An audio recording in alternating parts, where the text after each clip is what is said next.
Welcome to the Pop-Off with Gene FitzMagic and friends. Your daily sports and entertainment radio show, live all over the world. You're going to want to hear what these guys have to say. With their hot takes, recaps, previews, and predictions, sometimes these guys might get along, but most times, they won't. So see what happens when these guys pop off about the world of sports and entertainment.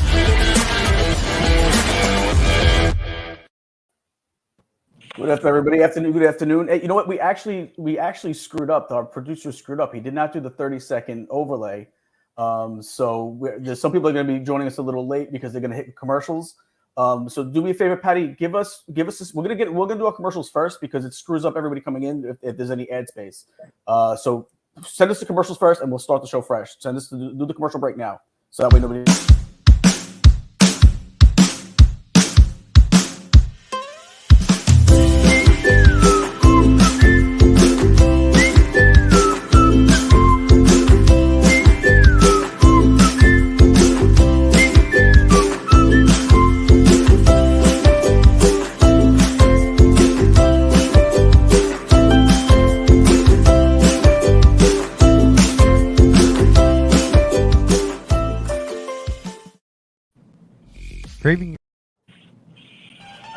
Happiness is addictive. Passionate about spreading laughter and creating smiles worldwide. Happiness is addictive brings our global community together through humor, optimism, cheer, hopefulness, and merriment. Happiness is addictive.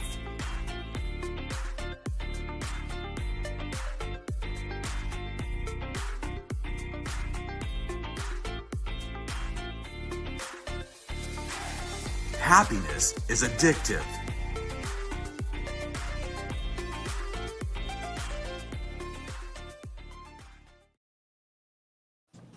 All right, so now we can do it, guys. Welcome to this. Good afternoon. Welcome to the Pop-Off Show. We're all here today. No more bringing people out because you already know all the hosts. With us today is Caleeb Pinkett, Nigel Downer, and Abby. How are you guys doing? How was your weekend? I can't complain. It was fantastic. Fantastic. How was yours? How was the Easter weekend? Or I don't know if everybody celebrates that kind of thing. We celebrated a little bit. We had a little bit of a laid back day this weekend. We actually didn't watch any Easter movies. It's the first year I didn't watch an Easter movie in like the longest. We ended up watching Quantumania.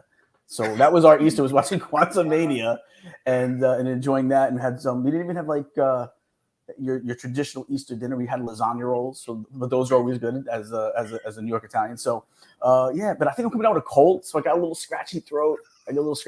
So, but I don't know. And Nigel, what do you guys do up in Canada? Well, first of all, Gene, it doesn't even sound like your weekend had anything to do with Easter at all. None of it sounds Easter related at all. It just sounds like a regular weekend. No Easter eggs, nothing. Yeah, pretty much. It's pretty big up here. I mean, we're recording this on a Monday, so it's pretty big over here. A lot of people aren't working, but all the major establishments like grocery and liquor stores, like those are all open, which people need, obviously essential. But yeah, man, over the weekend, it's a big to-do. There's a lot of families getting together, including mine, which is really nice. And the highways are just packed, right? Because everybody's going to everybody's family. So it was a very, very good weekend, though. Very lovely, very touching. And just like, we're back at it now. Talk about the grind in the sports world, For sure. And we got some entertainment stuff too. But Abby, how was your holiday weekend?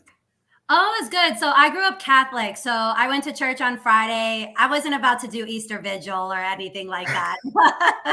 But Friday I went to the Diamondback game and they crushed the Dodgers and they beat them the next day too. So I hate the Dodgers, by the way. So we saw, if anybody follows you, we saw the FLA posts. So yeah. So my family all gets together. I mean, we did like 2 or 3 Easter shots of tequila. Typical Mexican family, the whole spread. So, you know what? I'm glad everybody had a great weekend, and we're in lockstep for some really fun sports talk, stuff that happened over the weekend.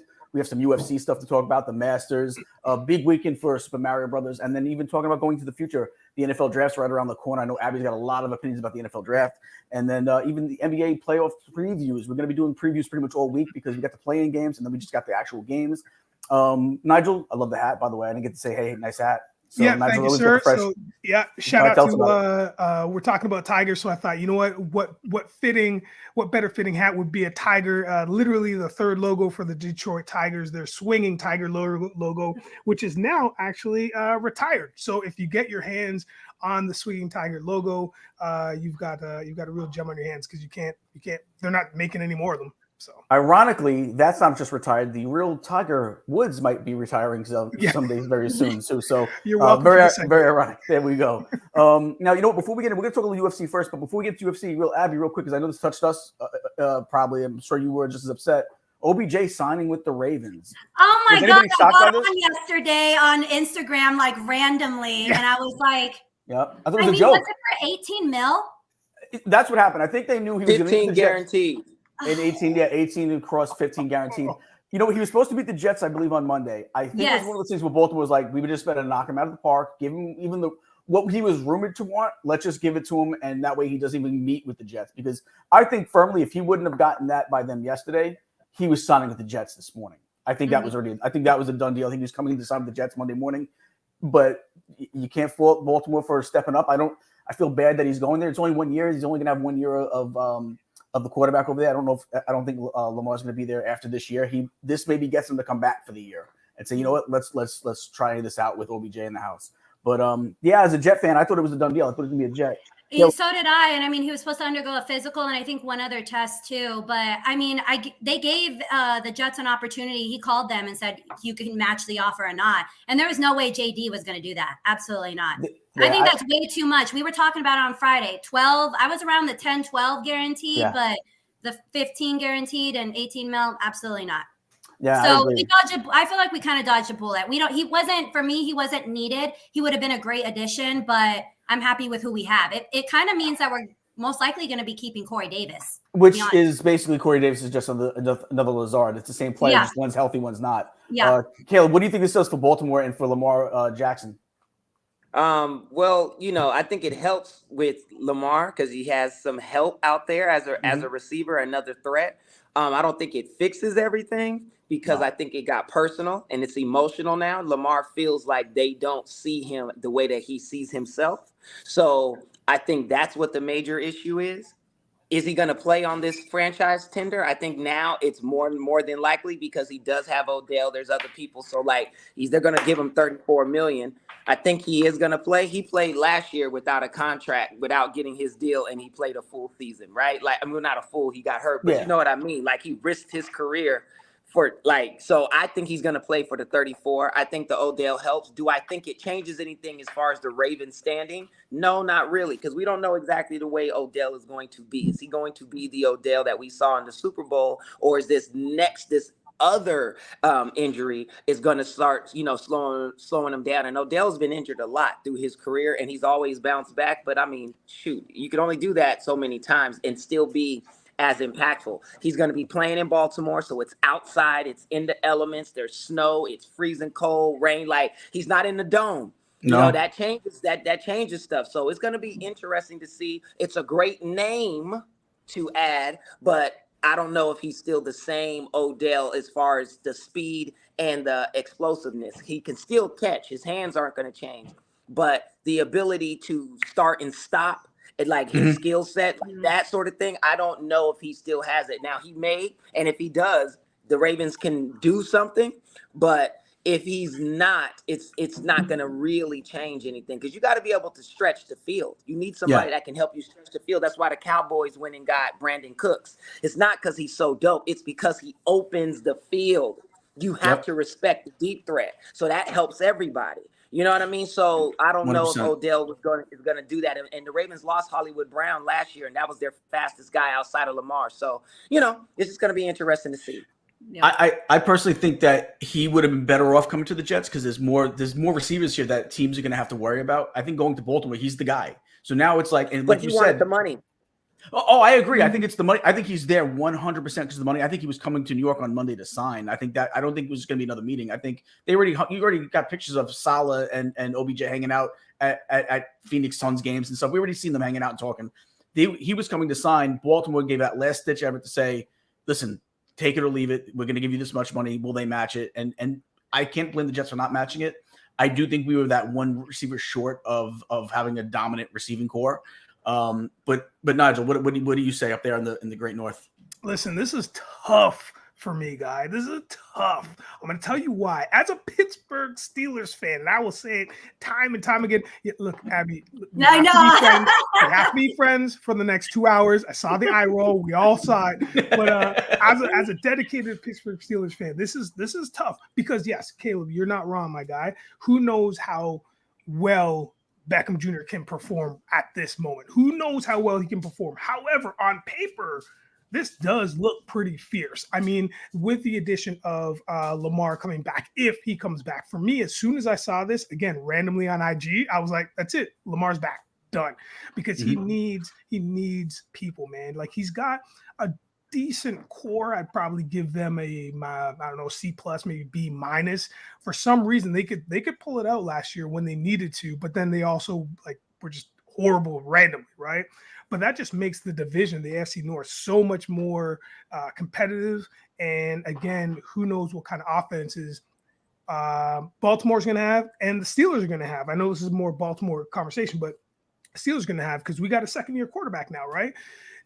So we'll see how that goes. But I think it's dangerous on paper, kind of lukewarm on the field. But again, it all depends for me on if Lamar Jackson comes back. Let me tell you why I gave you the eye roll real quick. It's because on TikTok, all the Steelers fans keep coming for me because the Jets lost and knocked the Steelers out of the playoffs. So I've been hearing it they still talk about it. I'm like, dude, get over it. Fair. Yeah, I get it. That's the only reason why. We're a little nicer in the North, but yeah. I get you. They can't help but be polite up in Canada. So that's But all right, so guys, let's turn our attention over to the UFC. Big fight weekend this weekend. Two notable ones that we'll talk about. First was Pereira versus Adesanya. Second was Burns and Masvidal. Let's start with Pereira and Adesanya. Caleb, I know you're a big fight fan. What did you think about the fight, the main event? I mean, it's one of the best stories ever told. See, when things like this happen in sports, this is why people watch them, right? It's the microcosm of what life is, right? And so to see somebody lose 3 times to the same person, and that could relate to any sort of loss that you're suffering in your life, jobs, friends, relationships, whatever, and to bounce back and face that fear. I've never been a professional fighter, but I could imagine what it does to your mind when you lose to somebody in that way that Izzy had lost to Pereira before. He fought him 3 times, 1 lost by decision and 2 by knockout, right? That's a lot.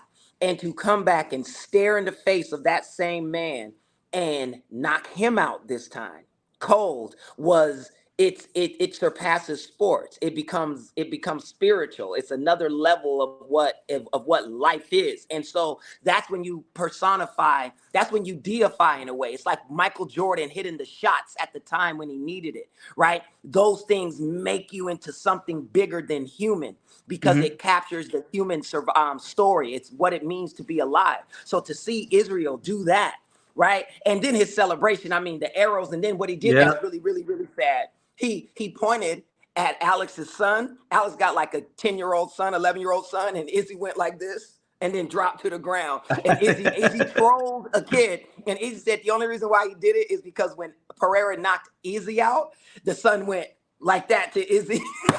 I didn't hear that part. I was like, that's so petty. That is petty, but you get it. That's how you know it's bigger than just a fight. It's emotional. Yeah. That's what made it so great. And he had some nice things too to say about Pereira. He said he'll always be a champion. That this is in Pereira's story, he's the antagonist, so he gets it. And not only to have the loss, because I believe he's the only person to knock Adesanya out was Pereira in the past. But he was kind of, I mean, who knows where it would have gone until Adesanya hit that combo and then hit him with that left hook. Pereira was giving it to him a little bit. He had him up against the cage. He was hurting that leg of his a little bit. So it wasn't like it was a dominant fight and then that was just the end of it. He was kind of getting it a little bit, but he came off with that right hook. I think he had another right hook, and then he hit him with the left and then knocked him out cold. And if anybody saw Joe Rogan's, who's got the best expressions of any sportscaster. Not only did he have those first losses, but he was coming into this match and he was kind of getting hit a little bit in the beginning of this match. To the point where it was like, oh, here we go again.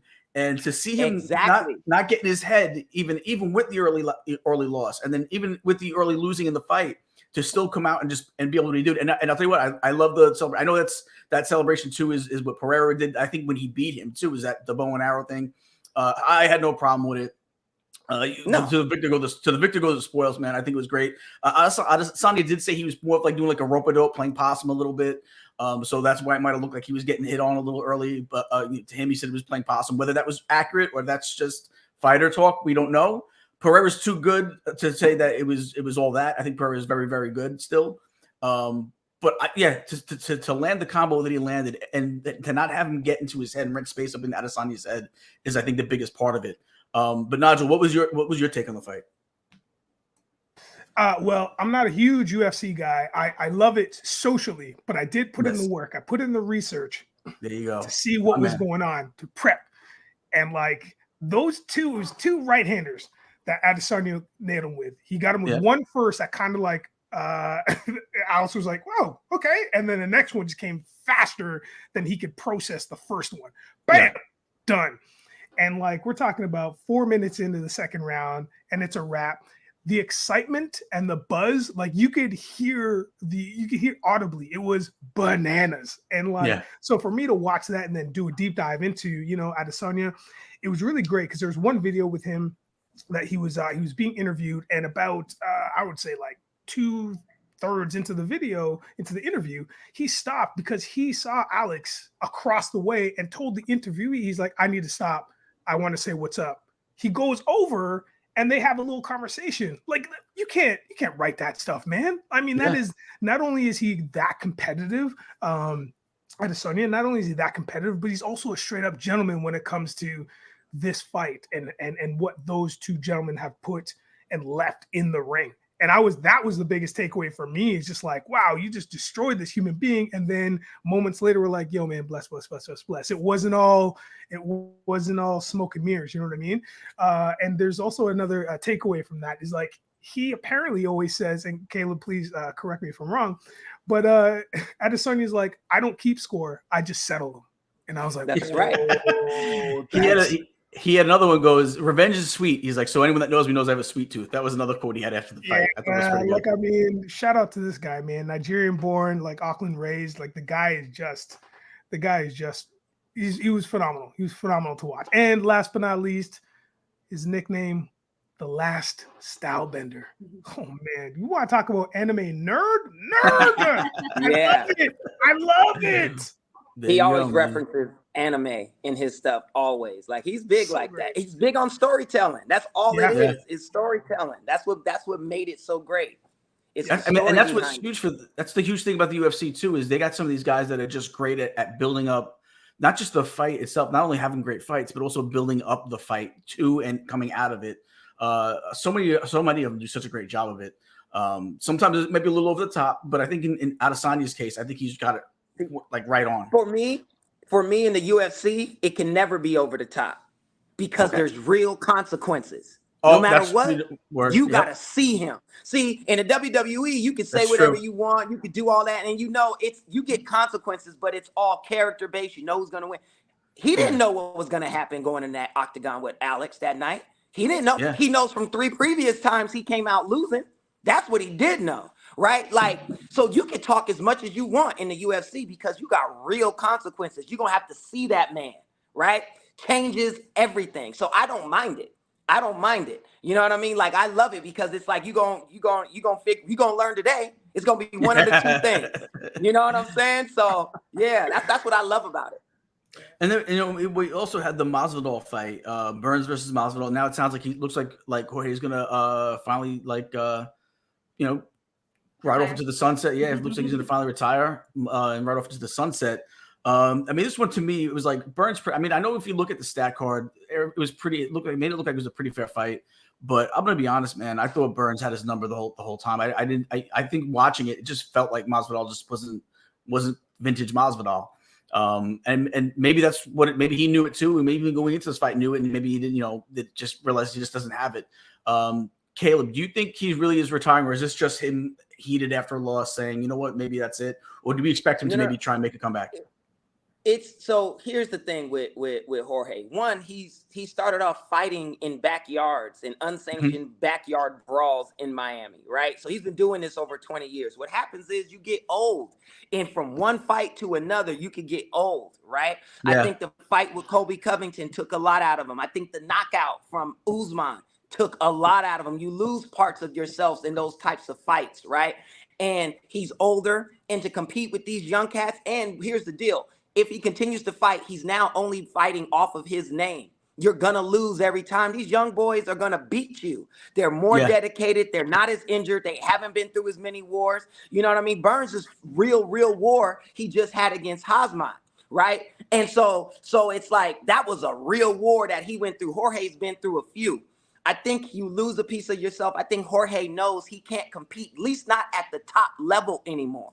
Right? He can never beat Leon Edwards. Who is he going to beat? Kobe? Nope. He can't beat Usman. Nope. Can't beat Gilbert Burns. So you're already out the top 5, right? So now you can only be a stepping stone for the next young boy to beat you and get his payment up, right?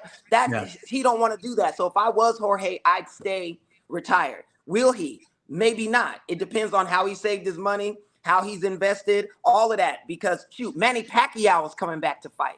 You know what I'm saying? That shows Manny you how Pacquiao was like 75. Pacquiao's 177 years old. 177 years old. You know what I'm saying? And he's going to go in there and fight. He's fighting for the money. So it's sad. You know what I mean? So Jorge could, hopefully we don't see that with him. I think he should get into promotion. He could do that, all that thing, like start making his bones in fighting. He can do broadcasting for the Spanish side of UFC, the UFC Espanol, all of that. Like there's ways that he could start making a lot of money for himself to maintain the lifestyle without putting his health at risk. But I think he absolutely made the right decision. He didn't have a snowball's chance in hell against Gilbert Burns. I was like, dude, he's going to maul him. And I already knew that because Gilbert Burns is a dog. He's young. He's hungry. Masvidal, it's different. Like Marvelous Marvin Hagler had a great quote. He said, it's hard to get up to run 5 miles when you're sleeping in silk sheets, right? So like what he meant was like, it's hard to be hungry when you're rich. You know what I'm saying? Masvidal made his bag, so his life changed. So when you know, it's like, ooh, do I really want to get punched in the face for no reason? So, you know, it was good for him to retire. Hopefully he stays retired and stay, you know, just leave these young boys alone. I think the game is past him. You know, it's why Clubber Lang was able to beat Rocky in part 3 because he had too much money, man. No, you know, and kudos to you too, because I remember we spoke about this fight before, like last week, and you even had said it. You know, I think this might be pretty much it for Masvidal. You don't think after this, like, who else is there? If he loses against Burns, then who else is there to fight that's going to be worthy of it for him to fight? And there's really nobody. He's just going to be a stepping stone at that point or a jobber. That's right, so, journeyman. So like basically you called it, like, and you know, just I think it was like on Wednesday or Thursday we were speaking about this fight, and so you called it. I you know, and sure enough, right after the fight, he didn't wait to announce it. So this apartment thinks maybe going into this, he might have already felt like this is it, win, lose or draw. Maybe this is it. You know what I mean? He might have already had that in his own way of thinking. He said if he loses, he was going to retire. He said that, and that's when I knew. I was like, oh, he's done. Like once you're talking like that, come on, man. You already have it in the back of your mind. Yeah. So Abby, what was your take on the fights, man? I'm not a huge, like Nigel, I'm not a huge UFC person.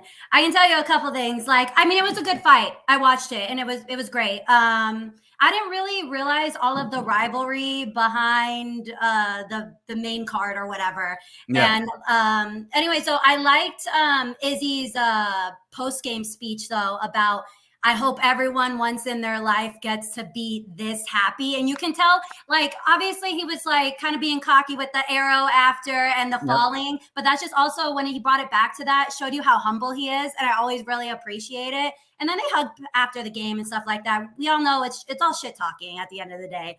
But Masvidal, I wish he would have, I knew he probably wasn't going to win, but given that he's from Miami and it was like, wasn't it in Miami, it would have been nice of him to have a win. But his post-game speech too was kind of hinting to everything Caleeb said about, you know, sometimes your favorite player doesn't hit that shot anymore. And he kind of already alluded to it. So he's most likely, he should probably retire. There's no way, like you were saying, there's no way he can hang anymore with kind of these young guys. Yeah, for sure.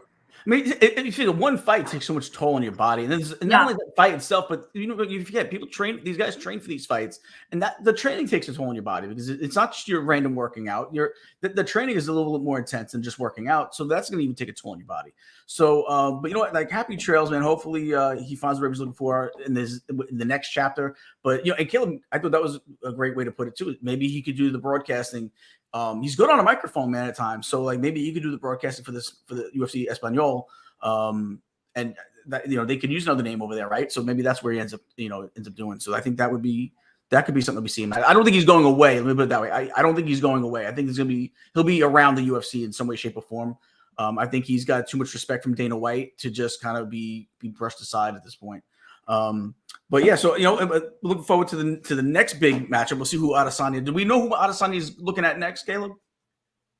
Well, it depends on what Alex Pereira wants to do. If Alex wants the trilogy, I think Alex can get it because you got 2 knockouts. He knocked Izzy out first, then Izzy knocked him out. It's the first. It's a real trilogy, like Stipe and DC, a real trilogy, right? Where each combatant won the first one by KO, right? Like beat them. So it's going to. I think it's going to be that. If it's anybody else, it's really Izzy has already cleaned out that division. He's lapped it. He's beaten everybody twice. He beat Whitaker twice. He beat Vittori twice. He beat Paulo Costa, but he beat him once. But it was so bad. Izzy was standing behind him, insinuating, like hitting him from the back. Like, bad baby, smacking it like this. That's how bad he beat that dude. I'm dead serious. You could get the footage. Like, he's smacking his butt in the octagon. Like, it wasn't even like, come on. You get slapped is a bad thing. For a man to bend you over and smack your cheeks and act like he's hitting it, come on, man. Like, that's how he did. So, like, he doesn't have nobody to fight really in middleweight. Like, there's really nothing left. Like, he's already beaten everybody. Maybe there's somebody new that they give a shot, but it's just it seems crazy. So it's going to be interesting to see what happens next for Izzy if he stays at middleweight. You know what I mean? And what that is. And they're already saying Pereira looks like he's going to move up to light heavyweight. So that could be. He can. But they say that for him to go down to 185 is tougher for him than he should just stay at light heavyweight. So I believe that his camp has already said that his next 2 fights are going to be in the light heavyweight division. How do you think he handles that with that move? Here's the deal. I think the dynamics. Okay, he's always got a puncher's chance because he has really powerful punches, right? But he's not as dynamic on the ground. So anybody that's really good on the ground can do a lot of damage, even if they can't hang with him in striking.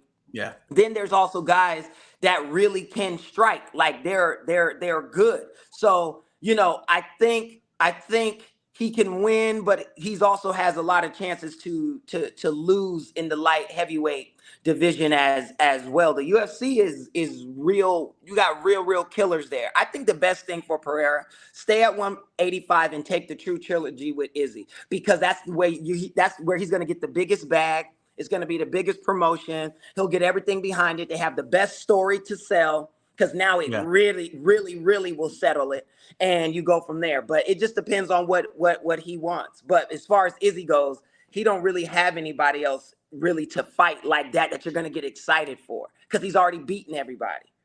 So Pereira makes sense to do one more. Let's get one more of this fight with Pereira in, and then maybe Pereira can move up to the next division. I would love to see another Pereira Adesanya fight, to be honest with you. So it looks like we got the Masters coming up, guys. So anybody tune into the Masters this weekend? Me.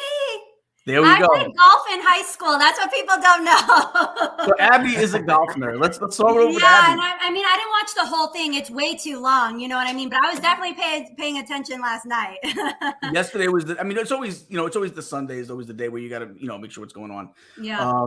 So what was your take, Matt? Ram, first Masters win, 4th Spaniard to win it. Mm-hmm. And I don't know if everybody knows this, but Balestro's birthday, who a Spaniard that won it twice, was actually yesterday. So it was kind of like meant to be kind of a thing for Ram, I thought. And I didn't realize Ram, he's an Arizona State grad too. So kind of Oh, ties okay. to Arizona and stuff like that. There I you didn't go. know that, but Close to good home for for him. you. There you go. So what was your take on it, Abby? It's so crazy how Koepka was going into the final round was up, and he just completely blew it yesterday. I think he had yesterday he finished the final round. He was +3. I think he double bogeyed on one hole too. Yeah. And I don't know. I just don't know how he did it. And and then Mickelson ended up finishing. I think he was second. I want to say. No, it's Koepka and then Mickelson. I want to say. Yep, you had it. Yeah, but I mean, Rahm just played a good final round. Yeah, listen, and Rahm came into that. He was down. I think it was like around the 5th hole where he started making his comeback.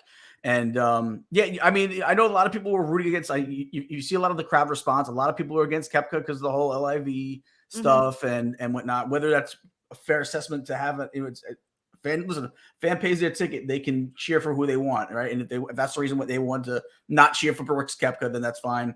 Well, they paid thousands of dollars. I know, right? And the food was like $3. Thank God. And here's the thing too: is Rahm. This isn't even like he's got 3 wins already this year. Still early in the golf season. This was his 4th win of the season. Just came at one of the biggest events that you're gonna have is over at Augusta. What do you see in the future for Rahm? Do you think this is a guy that we're gonna hear about all year? I mean, is he like that next great golfer that we're gonna be talking about every single season? I mean, I don't really know. I know Mickelson has really shouted him out and saying that his potential is he's probably going to be good for the next like couple decades or whatever. Yeah. To be honest, I don't really know. I mean, I didn't know that this was his 4th win. When I was researching, I'm like, oh man, this guy's been winning around, and I think this is his 4th major. I want to say too. Okay. So, I mean, the kid's got potential, you know what I mean? But I just know Mickelson has always shouted him out. He's still young, only in his mid-20s, Yeah. so he's got so many years to go. I mean, golf, these guys play forever, right? So, one of these guys who's coming to a point now where maybe he won't be playing for that much longer. The plantar fasciitis got him. He made the cut. I think he has like 23 straight cuts that he's made in this tournament. But finally, there's too much pain for him on Sunday. Nigel, what's your take on where are we going with Tiger Woods, man? I know you're wearing the hat in honor of Tiger today, so we figured, let's talk about it.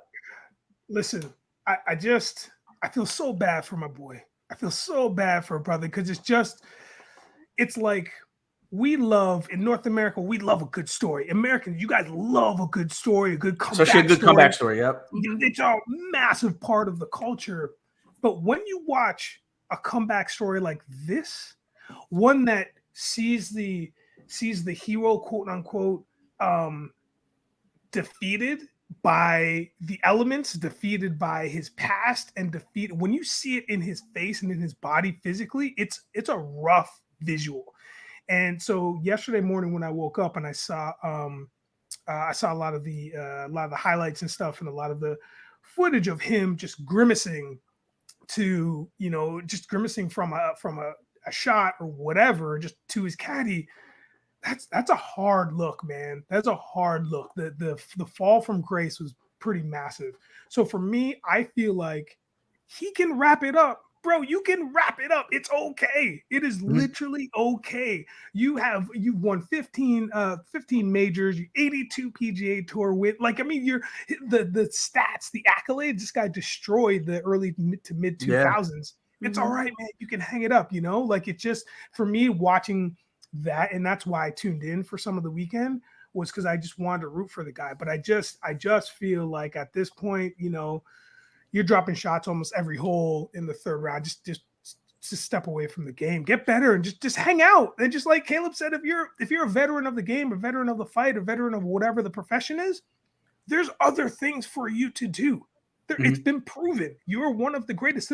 You can go into the booth, or you can be a man on the street, or you can do whatever. Like there's other things. But right now, walking isn't a thing you can do well. You know what? I agree. I mean, listen, 47 years old. He's made well over $1 billion. Yeah. I mean, there's, at this point, if he's golfing for love, not for money. I think there's or ego, right? Either love or ego. Maybe a little bit of both. Both. So, but it's not the money. He doesn't need the money. And plantar fasciitis is one of those things where it's just an annoying kind of, it's not like he broke his leg. It's not like he tore an ACL. It's one of those annoying things that could just spring up out of nowhere that you don't have to do anything for. Next thing you know, your plantar fasciitis pops up and it hurts. I don't think there's anything specific that you really can do to really aggravate it.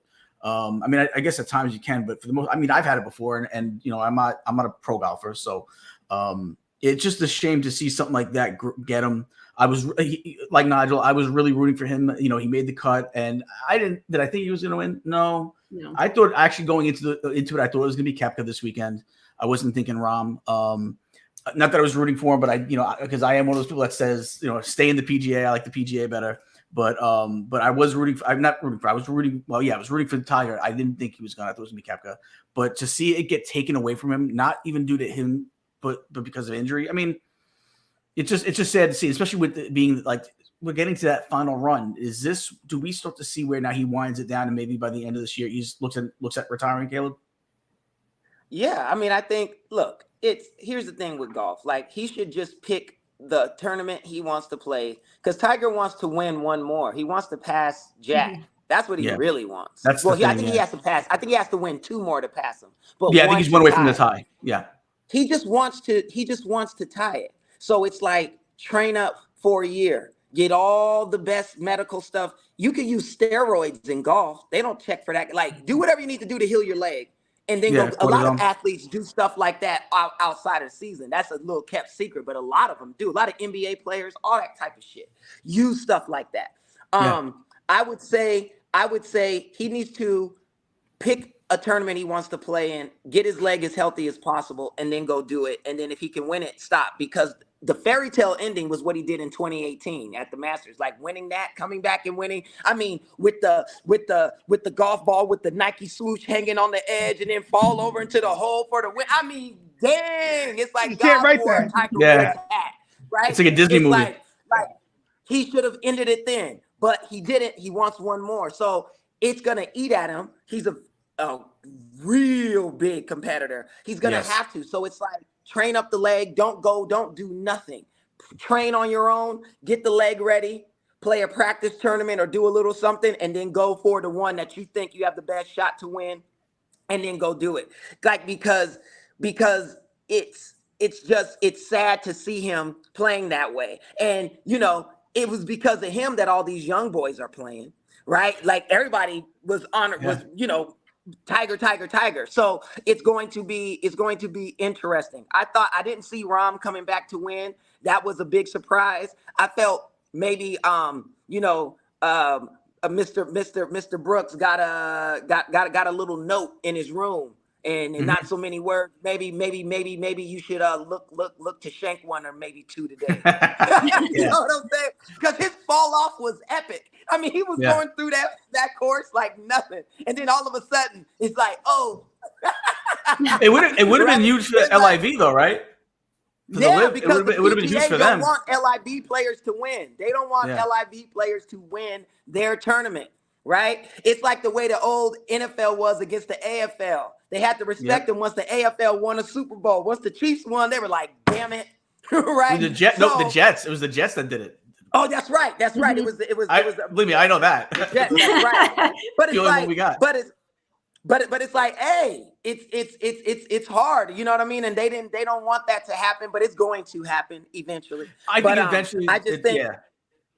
Yeah, and so again, it was a great weekend of golf. Tiger will always soak up all of the energy around anything that he's in, because people secretly want to see him come back. Like my man Nigel was saying, it's storytelling. So what is a better story than the leg being completely destroyed?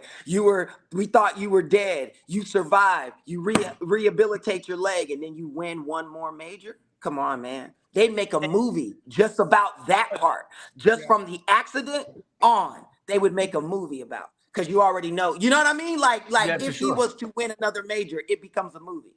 Dead serious. It's like, when the hero, like their fist like punches through either like an army of like evil or the dirt, like, and you see the fish rise, like that Hulk Hogan moment. They're like, oh, they're back. It's like that for Tiger, but it's his legs. So pow, you know what I mean? It's like, let's go.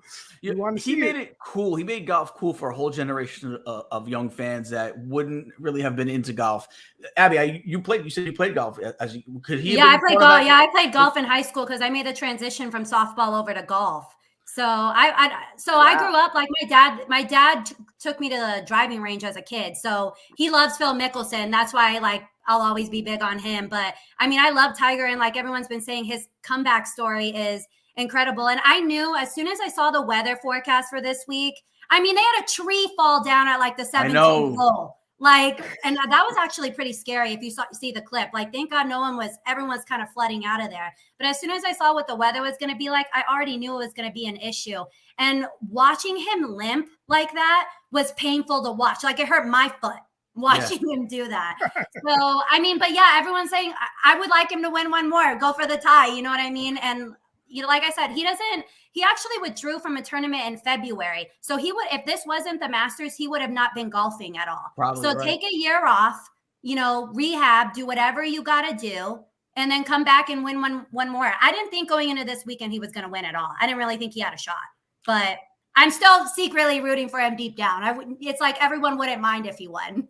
I would love to see him not just tie it and then even wait another year and actually break the record both at the Masters in Augusta. I think that would be so poetic.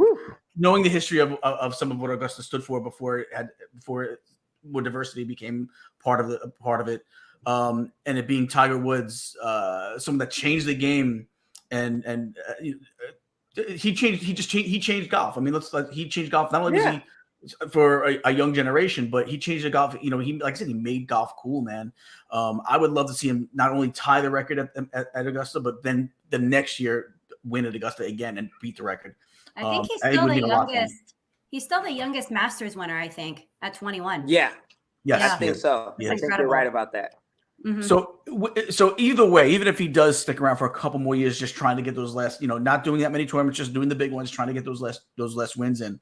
What do we think is he one of these guys that just kind of rides off into the sunset? We don't really see him anymore, or is he going to be someone that's going to have what is his future like post playing career? Well, I kind of see him like a Tom Brady.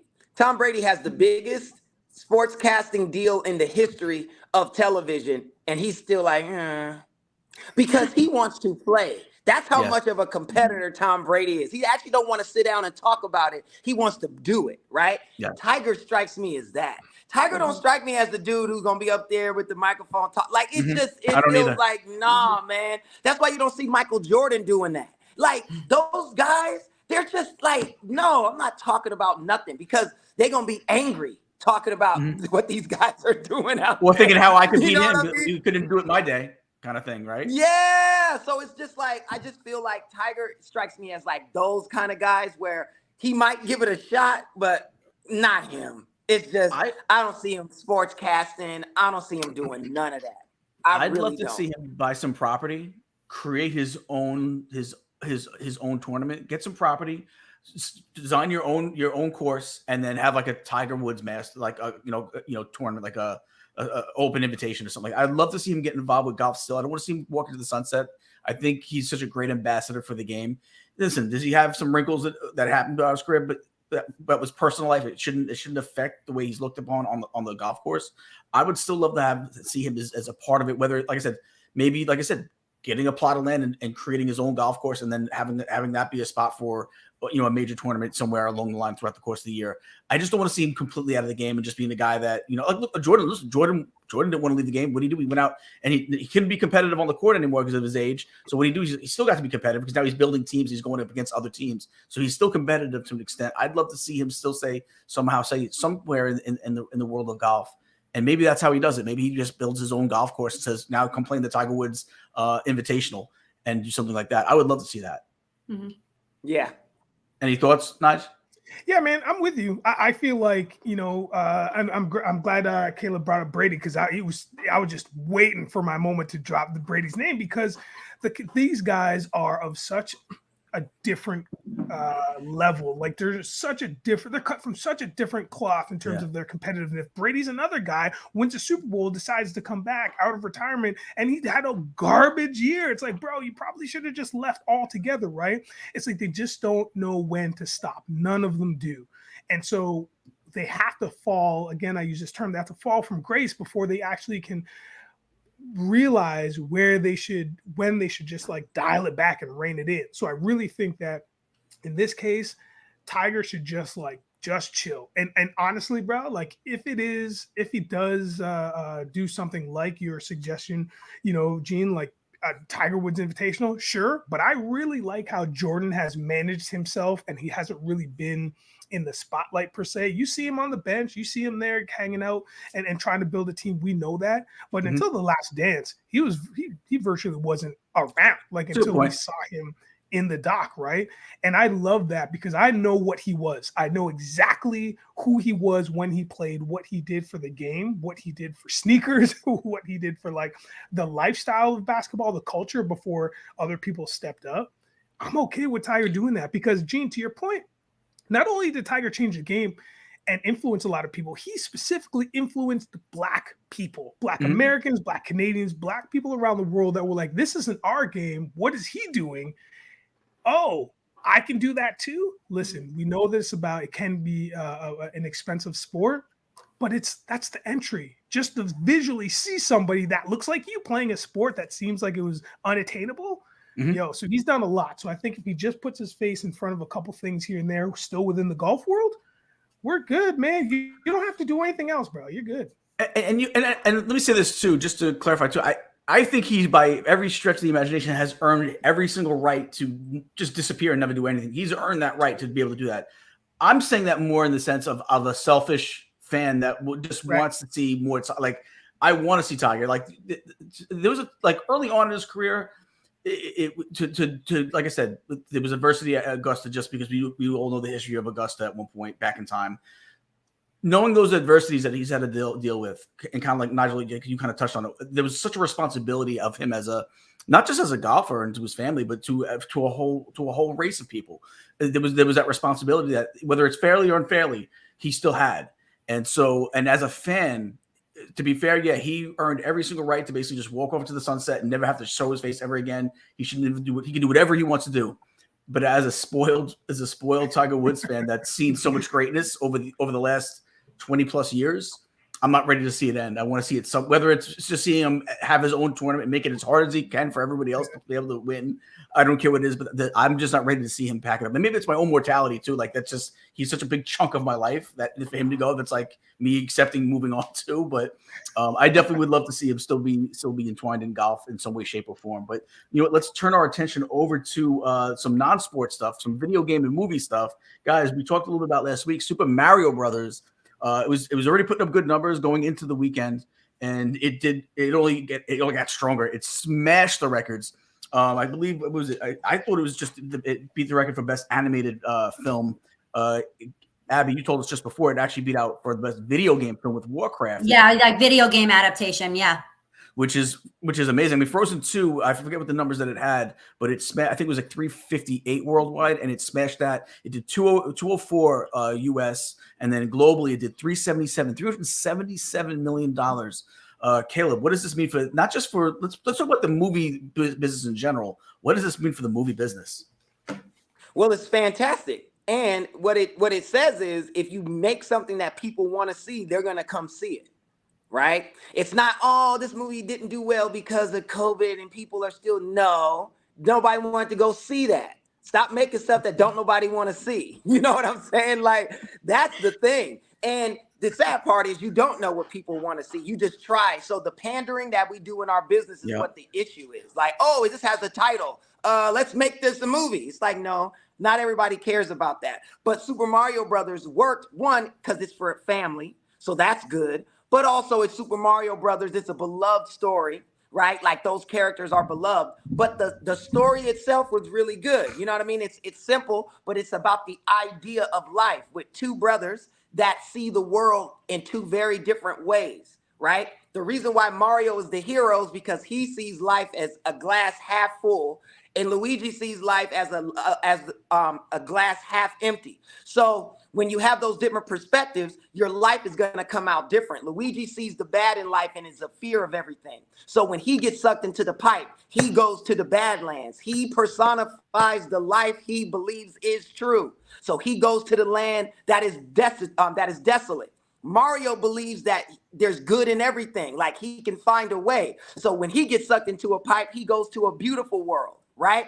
That's an idea about how we live as people, perspective, right? The only difference between the two is that life is more fun when you believe that it's a glass half full, because what comes with half full is opportunity. And when you believe there's opportunity, then you get that next thing called hope and ambition and drive and right? It makes life fun. If you think everything is terrible, you'll never succeed, everybody is bad, people just want to take advantage of me, that's the world you're going to create, and that's the world you're going to see. So you watch a movie that's debating that idea, and you have one brother who decides his mission is to save his other brother from that life, from that respect, right?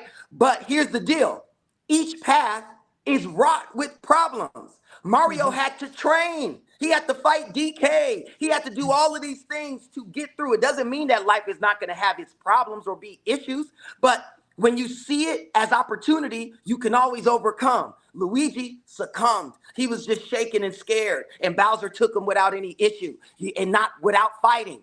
Think about that, right? Like, that's why these movies work. This is why people love them. You may not understand it as that. You may say, oh, no, it's just about no. Movies, stories that hit you are always deeper. They tap into something that is primal in us. And it is our desire to understand how to survive in this thing we call life. That's it. Movies do one or two things. Teach you what to do, and we call that a happy ending, or teach you what not to do, and we call that a tragedy, right? Yes. So that's it. That's all it is. And Mario Brothers did an excellent job of debating those two sides of how to see life. Glass half empty, glass half full. And there you go. So I think it was a wonderful movie in that respect. My favorite part is Bowser singing the princess song. Oh my God, it's the best thing ever. It was my favorite. I laughed out loud. I was crying. I love that. That's my favorite part of the entire movie. I thought he made a music video. He did? Yeah. I didn't even. Listen, that song is fire. That song is fire. Like, he got soul. Bowser in there singing. And what was so great about that, and I'll pass it to you guys right quick, but what I love about it is even the bad guy wants the same thing we all do, just to be loved. That's it. But if you're not going to give him your love, he's going to take it. He's going to destroy everything around you, right? It's like in Hamilton when King George was singing that song. I will kill your friends and family to remind you of my love. Da da da da da. It's like that. So it's wonderful. It's wonderful, you guys. I just love that movie. And then you saw this in the theater, Caleb? Yeah. Now, so what was the theater? They were packed, the theaters? I went to the 3D one because my daughter loves 3D, so it wasn't as packed because majority of people like regular, but it was definitely packed. Like, there was people in there. It wasn't like we were in there by ourselves. Okay. So we saw Air too, which is a whole other thing. Wait, I heard that was fantastic too. I heard Air was like wonderful. I heard Oscar quality. Wonderful movie. It's the reason why LeBron will never ever pass Mike. It's a different level of deity. He deified. Like, when you watch that movie, there's nothing LeBron could ever do. Nothing. Yeah. He'll never pass that. You know what I mean? So it was amazing. But Mario Brothers, definitely. So, Nige, what's your take? Seeing these numbers, I mean, we knew coming into this weekend this was going to be a franchise anyway, because people were it would have, no matter what, it would have did enough to just get numbers going, right? But I mean, this supplanted as this is definitely, like, without the shadow of a doubt, we're going to probably see about 20 of these things, right? Listen, we just might, man. Shout out to the brothers going strong since 1985. Like, I mean, we just might. Like, it just, I said it before in last week's pod, nostalgia wins, baby. Right now, nostalgia is king. It doesn't matter what you do. Dungeons and Dragons is still doing great. You know what I mean? And this is the second iteration of that, or the third try, and it's doing all right. So, I mean, is this turning into a franchise? Probably. I mean, at the very least, we'll get a trilogy out of this Super Mario Brothers, at the very least. But you could go on forever, really. I mean, the games have. It's almost so like many different stories to tell. The storyboards have already been written. They've actually been played by all of us at some point. So, I mean, I usually don't take the critics' word as gospel, but I just want to throw this out there, though, especially because of Caleeb's energy, and Abby, you added to this as well. Rotten Tomatoes the critics have it at 56% run, right? And then the fans, just the everyday goers, 96%. Now, listen, whatever those numbers are whatever those numbers are. And again, I take it with a huge grain of salt, an organic grain of salt. But at the same time, it's like some people just love what they love, and it's okay. It is okay to go watch a movie that is deeper than you actually think it is. And you don't have to feel bad. Like, I don't know, man. It's just an animated cartoon, man. You got these, I don't know, man. I don't play the video game. It's like, go see the movie. Just go see the movie and enjoy it. Have a great time, buy some popcorn, and live in that world that we haven't been living in for the last 3 years, which is listening to the sounds of people just crunching on popcorn and slurping up pops. It's out there, man. And guess what? Right in front of you, this giant screen that's not going to be the same as your house. Nope. You get to enjoy the pops of color and the storytelling and the great voice work by Chris Pratt and Anya and Charlie and Jack Black. Like, enjoy that. I mean, it doesn't get much better than that. You know what I mean? So I'm all for it, which also goes to say I still have to see it. But listen, you get it. I get it. Listen, I was gonna probably see it, but there's also a part of me that was like, maybe I'll wait till it gets released on a streaming service. Maybe I'll wait. But here's the thing. But now I've been convinced. I know a few people have seen it and had shared the same sentiment as Caleeb. This is something I'll probably make sure I go to see next weekend, if not sooner. I feel like it's that many people can't be wrong, right? Everybody's like, besides the fact that they put up the numbers, the reviews. Listen, a lot of people. That many people could go see a bad movie and not realize it until you don't know it's bad until after you see it. But all the reviews I'm getting from the regular people, not like you said, the critics' number is going to be what it is, right? You got to take it with a grain of salt.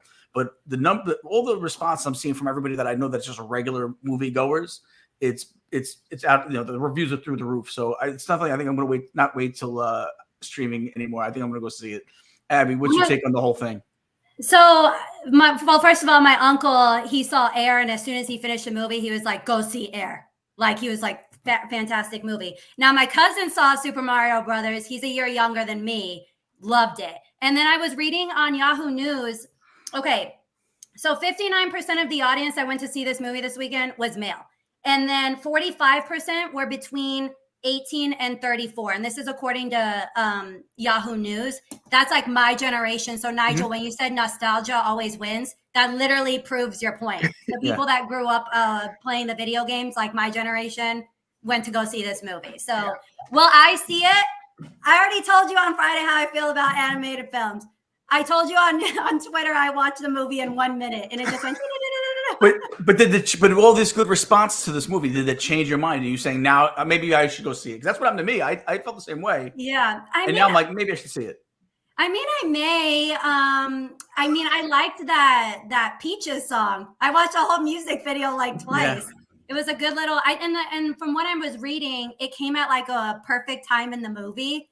So I don't know. I may change my mind, but like I said, my cousin said he thought it was great. So his opinion kind of changed my mind a little. But now I'm hearing about Air, and I'm like, well, now I'm gonna have to decide between two movies. Wait. So catch me up to speed, Abby. Are you not an animated movie type of person? I don't really like animated. I mean, I played the video game as a kid, but I mean, to be honest, I was playing with Barbies half the time. So. It's just not my thing, like animated TV shows either. It's just not my thing. I'm not saying that it's not good or anything like that. But yeah, it's like if someone invited me to go see it, I probably would. I'm just not going to go out of my way. And the movies ain't cheap. And when I go to the movies, I'm all out. Like, I want the reclining chairs. I'm eating a full meal with a drink. And, all of a sudden it's like $100. I'll tell you what, I go to a place. Go ahead. No, I was gonna say that's definitely true. But you know they're making the Barbie movie's about to come out with Oh, Margot. I'm excited for that. That's the thing. Ryan Gosling and Margot Robbie. For your health, for your sanity, just know it's live action. So it's not animated. So you know what I mean? So that might help you a little bit. But that's funny. She's gonna be there for Barbie. Oh, absolutely. And everyone's they came out with like some of the flyers with like, and then even the Jets made it into like a little meme with like their little, like the doll box kind of cover on it. So, I'm definitely going to go see that. you know, but here's the thing though. You don't always have to go, like, I know movies are expensive, but every neighborhood has a mom and pop movie theater. It seems like we this times we'll go to like the big IMAX ones and we'll see something on IMAX. But then there's also this one we have it's a small town, Port Jefferson, on the North Shore of Long Island that we'll go see, and it's like $6 to get in during the day. Like it's like $5 to get in during the day. So you can do it inexpensively even with a family. And I'll be honest, that place makes the best popcorn. The best movie theater popcorn is at the cheap movie theater. It's I've gone to see movies at that place with the guy, the owner of the place actually hands you the ticket. It's that mom and pop. Oh, and there's times where he'll talk you out of seeing movies. I remember I went to go see the movie 2012 when that was out like however many years ago. And I go, how was it? He's like, the world doesn't end soon enough. So he'll tell you if it's a lousy movie. Like, don't even see. So the world doesn't end quick enough. But yeah, you know what? Let's. I think this is definitely gonna be a franchise. I'm going to now have to go see it beforehand, so you guys can quiz me on it next week. But you know what? Let's take a short commercial break. When we come back, we're gonna get back into the sports. We'll do a little NBA playoff preview and a little NFL draft. Craving your favorite theme park treats right from the comfort of your home?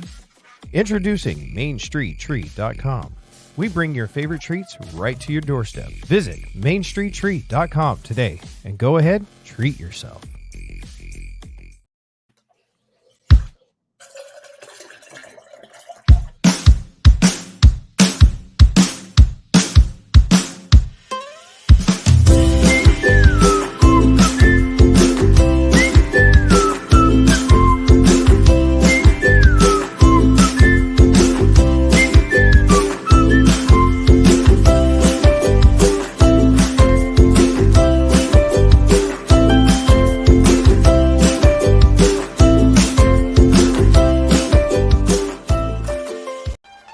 Happiness is addictive.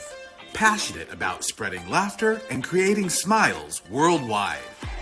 Happiness is addictive brings our global community together through humor, optimism, cheer, hopefulness, and merriment. Happiness is addictive.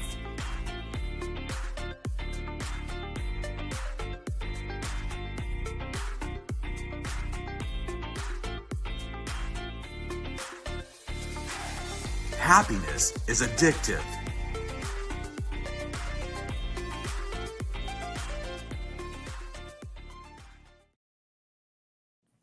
Guys, you're looking to book a vacation? Try your Fairytale vacation with Neil Schuchart. His email is Neil, Neil, at your Fairytale vacation. You can find him on Instagram, Disney Universal Travel Planner. And his cell number is 713-817-5934. He gets you his quotes are 100% free. 100% free travel planning. You only pay the company. You don't pay him at all. He gets paid from wherever you're going, Disney or the cruise lines. So it's completely free on his end. He basically just helps you book it, man. He can find you the discount codes that you ain't gonna be able to find on your own. He'll find them for you. So you could probably get it cheaper by going through my man Neil over there. He specializes in Disney World, Disneyland, Disney's Aulani Resort in Hawaii, Universal Orlando, Universal Hollywood, all the cruise lines, man. Disney Cruise Line, Royal Caribbean, Holland America, Norwegian, and Princess Cruise Line. So make sure you go check him out. Neil at your Fairytale vacation. He's solid, man. From firsthand knowledge, man, he's the best. So go check him out. I can't talk today, man. I'm telling you, I took a little Claritin earlier, thinking that maybe it's from might be allergies but I can't talk, man. Like my throat's hurting, everything feels scratchy. I feel a little cloudy in my head, but we power through it, guys. NBA playoffs. We got the playing games. Let's talk a little bit about the overall playoffs, though. What we're going to see this postseason. There you go, postseason preview. So here's what we got, man. The divisions are we got Atlanta versus Miami. We got Minnesota Lakers, Chicago, Toronto, OKC, New Orleans, and obviously if depending on who wins those games, that's who they go on to see. Like it's going to be Atlanta. The winner of Atlanta, Miami, I believe, plays Boston. The winner of Chicago, Toronto, I believe, plays Milwaukee. And then Minnesota Lakers goes on to Memphis, and OKC New Orleans goes on to Denver. Do we see any of these playing teams actually getting past who they got after the playing in that first round?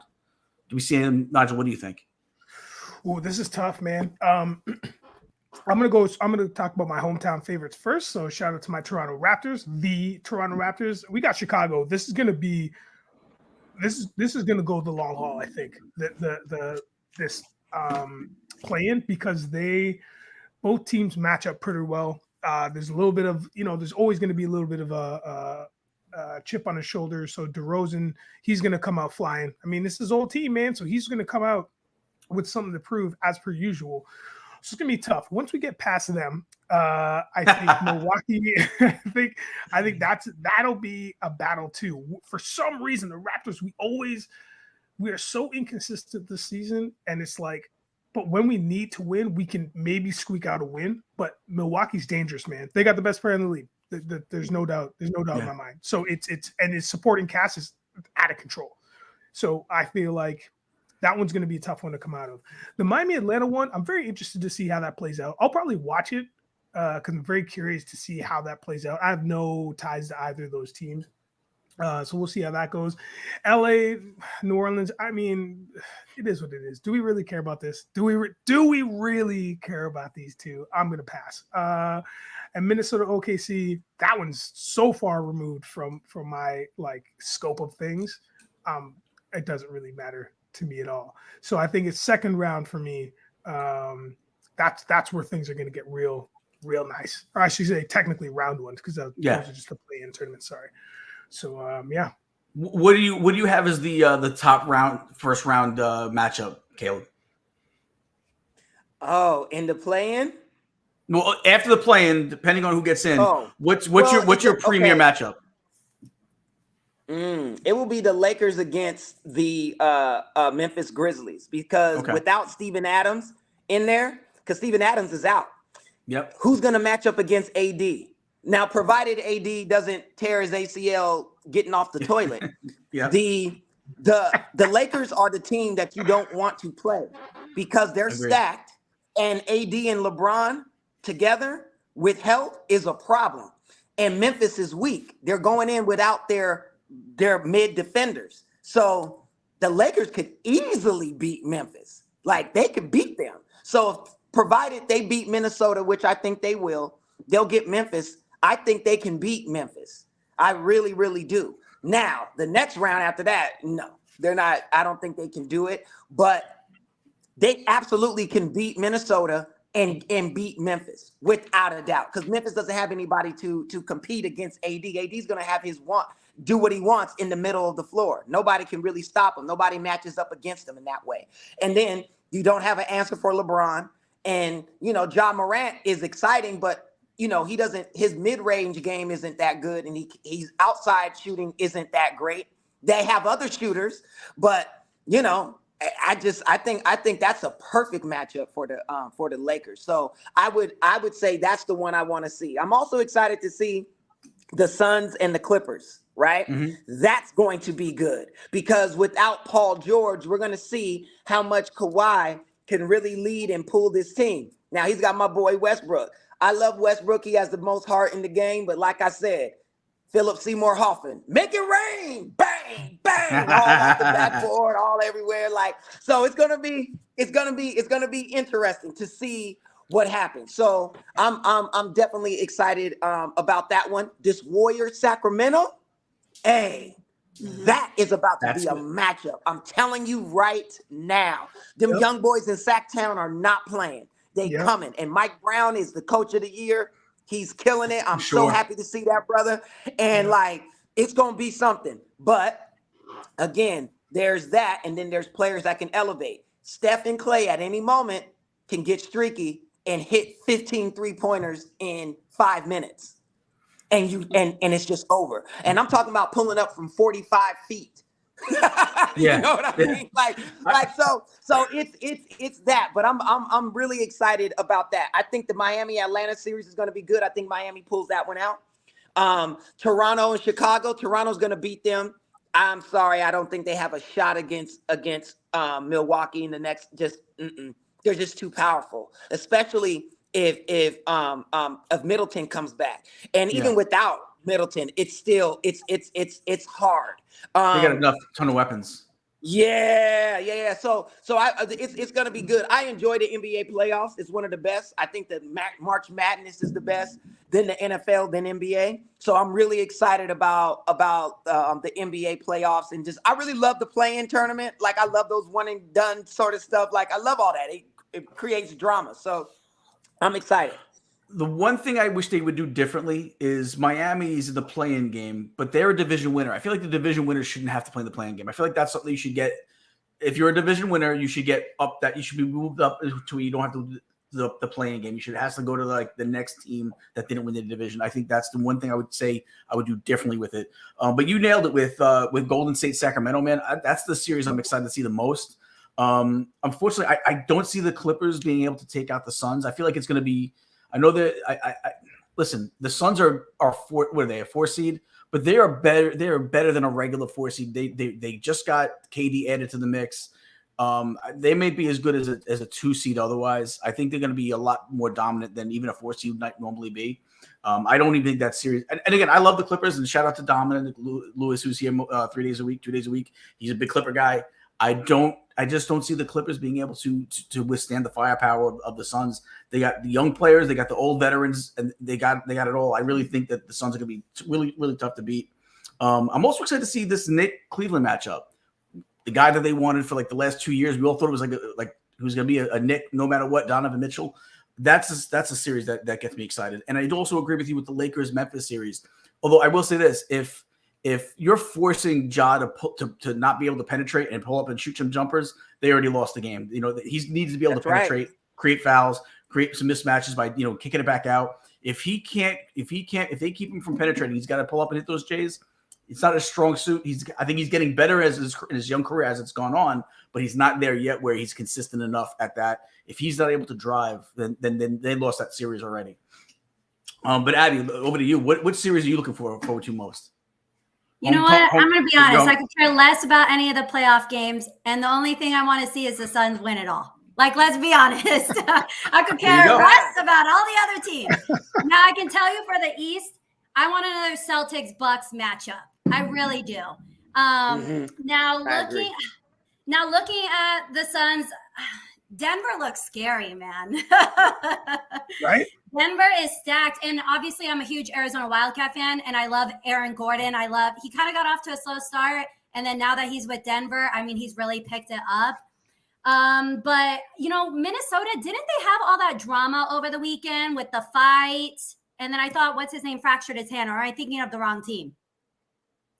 Gobert? Yeah.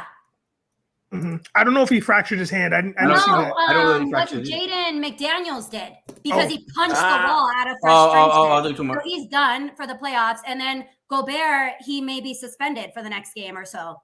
They don't know. They don't know yet as of today, as of this morning. I checked this morning. So looking back to the East too, I was really upset I'm happy we have KD. I was really upset when we traded Mikal Bridges because look at him on the Nets just succeeding.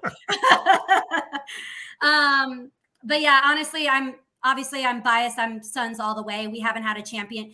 Phoenix has not had a championship in literally, I think it's been probably over a decade or something like that. We're in a drought.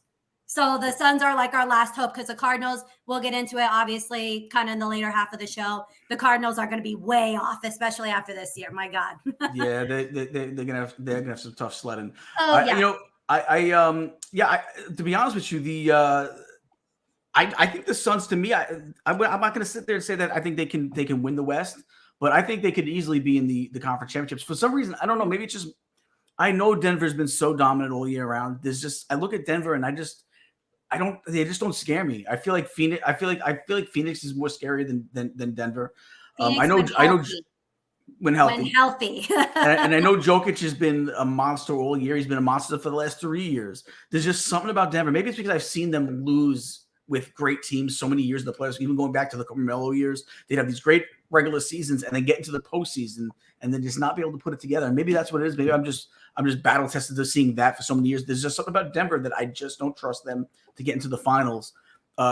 Caleb, like honestly, like we've seen so many really good Denver teams go into the postseason and just kind of wet the bed, have we not? Oh, of course. But I mean, look, is this different? Is this a different year for Denver? Yes and no. It's of course they can go home. You're playing against professional athletes that are ready, right? So of course they can go home. What I will say where I agree with Abby as that they're dangerous is they're dangerous like the Spurs were with Tim Duncan. You were like, dang, man, because you just knew like it's gonna be boring, it's gonna be this and that, but it's going to be efficient and they're going to get it. So they're going to use the backboard. They're going to set screens. They're going to actually run the pick and roll. They're going to play defense. They're going to rebound. Like the fundamentals is what Denver is going to do. That is why they are going to be where they're at. I think Denver is definitely going to get to the conference finals. I think it'll be Denver and the Suns, right? Because KD is a game changer. Devin Booker.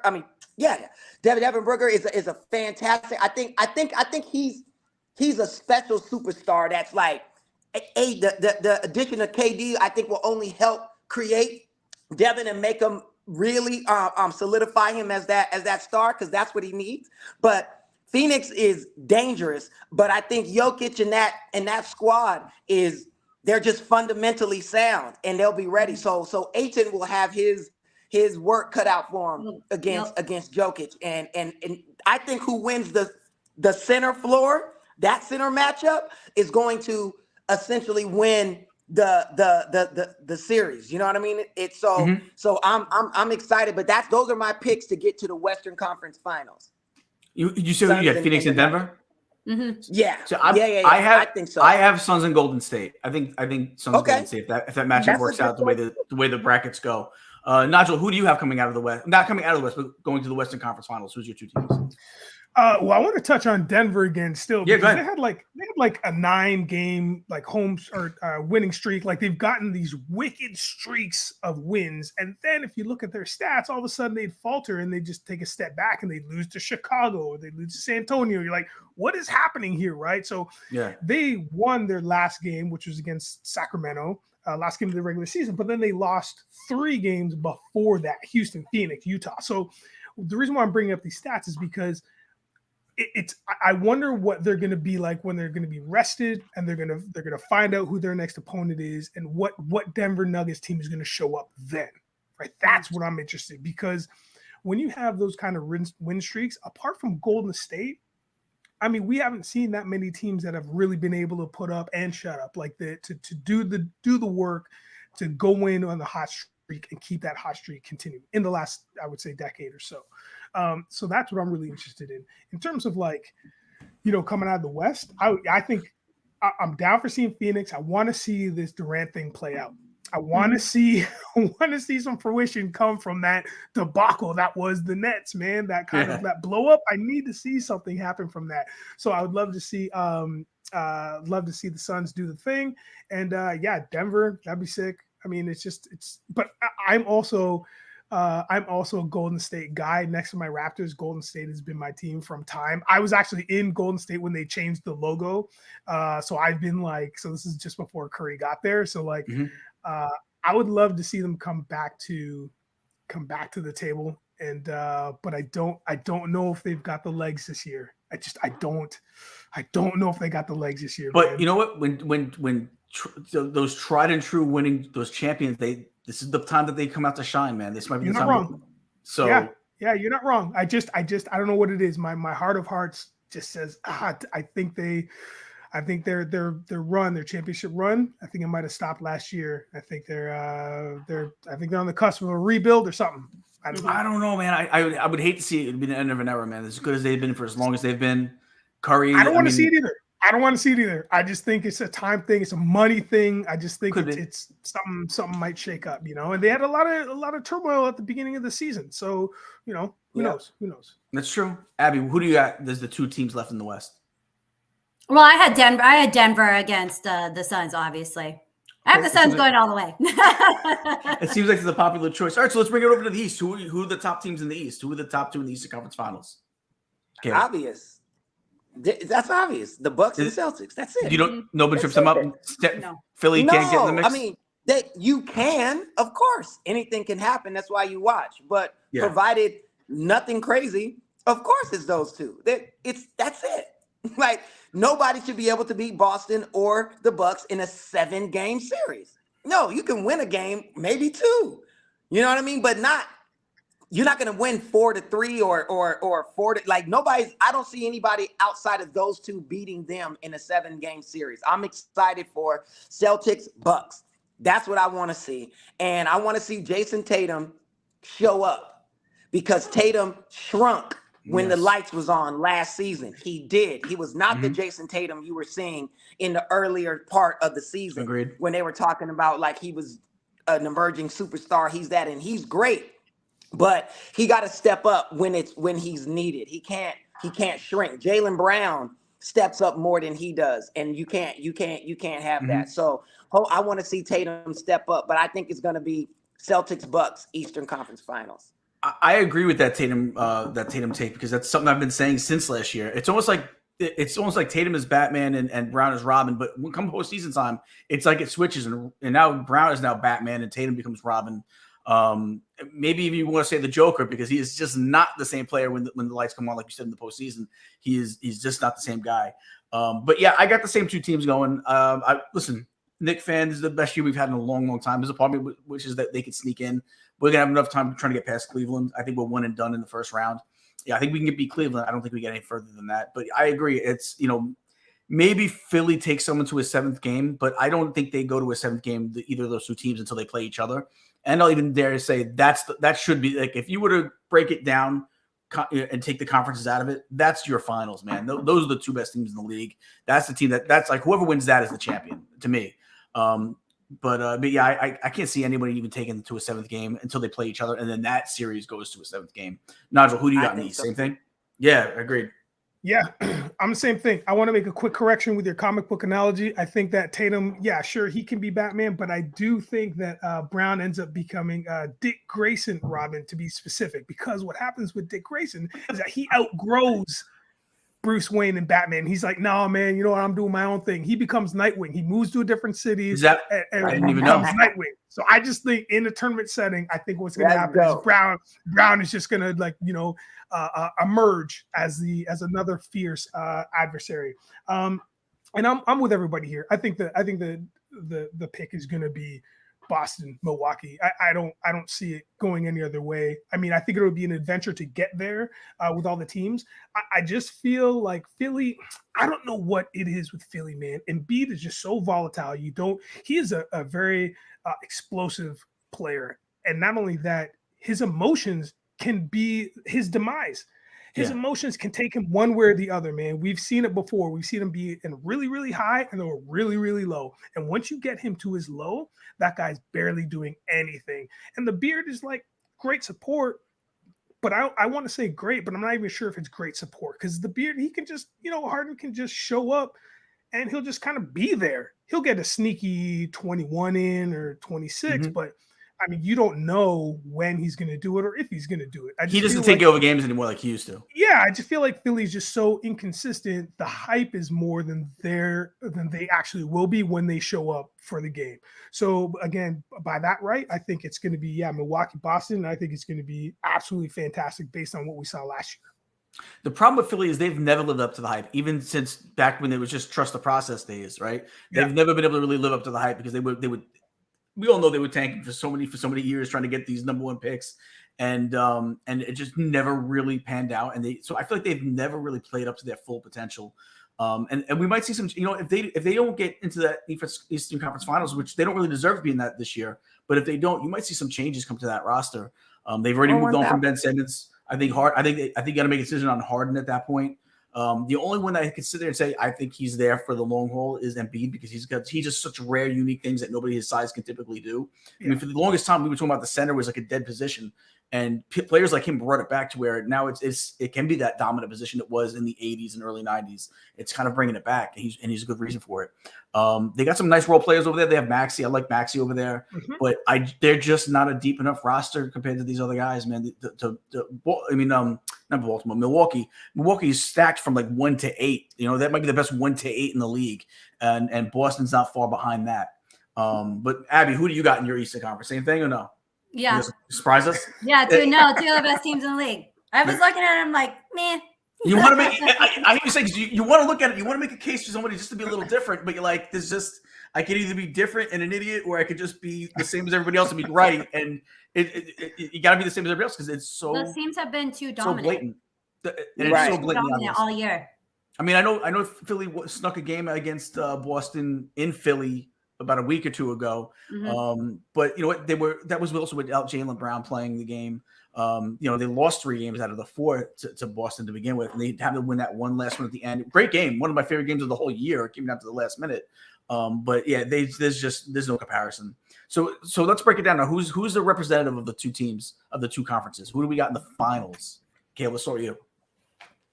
I think it's going to be Milwaukee, Phoenix.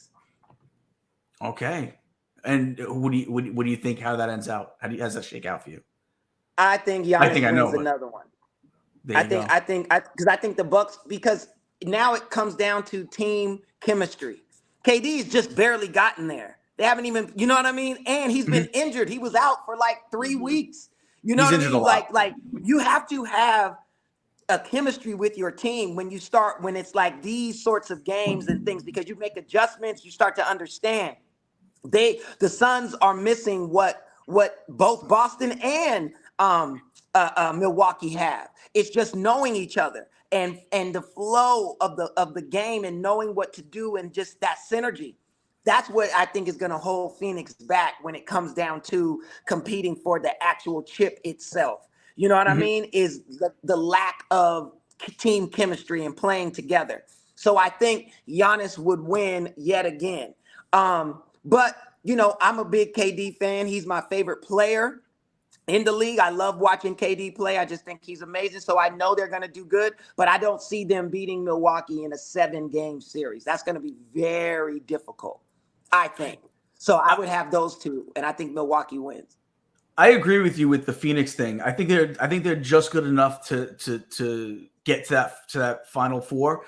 But I agree where, it's kind of like what we were talking about with Dallas last week with bringing in Kyrie and having Kyrie and Luka having to coexist. Same thing. You got someone already. Devin Booker needs to have the ball in his hand, and then you also have KD who needs to have the ball in his hand. KD hasn't really had that much playing time, and it's going to hurt the chemistry or lack thereof. There is really no chemistry yet. So I do see how that can hurt them, and especially down the stretch in the big game. But Nigel, who do you got representing the two conferences and winning it in the end? Same thing. I got the Bucks versus the Suns, and I think the real point here, the crux of the point, is exactly what Caleb said, man. It's just that there's no cohesiveness. We're gonna see them gel. We're gonna see the Suns gel throughout the playoffs, and listen, it's gonna be amazing. There's no doubt in my mind. I just think when it comes to it at the very end, it's gonna be a lot of individuals playing because they don't have that mesh yet. That's all. I just don't think they have that mesh yet. And so I think that Larry O.B. is coming back to the East. And I think that because they're 1 year removed from it, Golden State winning last year, I think that's a perfect way that a lot of champions come back and repeat, or just come back and win another one within a close time frame from their last win. You know what I mean? There's just something about them. They get tired, especially in the NBA. They get tired from their last run, trying to make it back to back. And granted, we've seen it before, but then it falters, right? But I just think Milwaukee's got that team that just in the end, I think they're gonna peter out. They're gonna make it, and they'll just crawl. They'll just jump into the forest, into the sunset, like the true Bucks do, as a true herd, as a true pack. The sun is gonna set in Phoenix, but we'll see. We'll see what happens next season. Yeah. But now, Abby, what do you got? Who's your final two and the final one standing? Well, Suns. I wouldn't mind seeing another Suns-Bucks matchup because, damn, I was so disappointed that year. Honestly, though, I would like to see the Celtics in there. I like Jason Tatum. I just do. He's just I just like his presence like off the court as well. But you guys make very good points with the KD thing. And honestly, I'm a little worried about the Suns just him staying healthy in general. Even that Devin Booker has had some injuries too. I think he's had a lot of groin issues. Ayton in the playoffs, he's got to be dominant. You got to be aggressive. And from what I've seen, especially with that finals game, that whole series, he wasn't as dominant. And Chris Paul, I like him, but he pisses me off sometimes. You're a vet, man. Lead this team.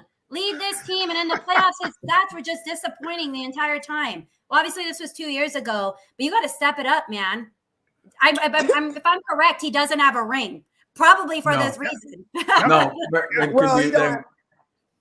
Yeah, shoot, it's all those Allstate commercials. Chris is killing it. You see the one when he's speed walking and all that. Chris got a career outside of this. He's like, listen, if this don't work out, I'm straight. I don't know about y'all, but I got a career. You know what I mean? No, he's gonna definitely be doing something. But to your point, Abby, Chris is older now. You know what I mean? Like he's on the tail end. So I still think he can facilitate and do it. It's just, and the thing is, it's consistency, because you'll have a game where you see Chris ball out. You saw the other game he was like 5 for 5 from 3 or something crazy, like he was balling.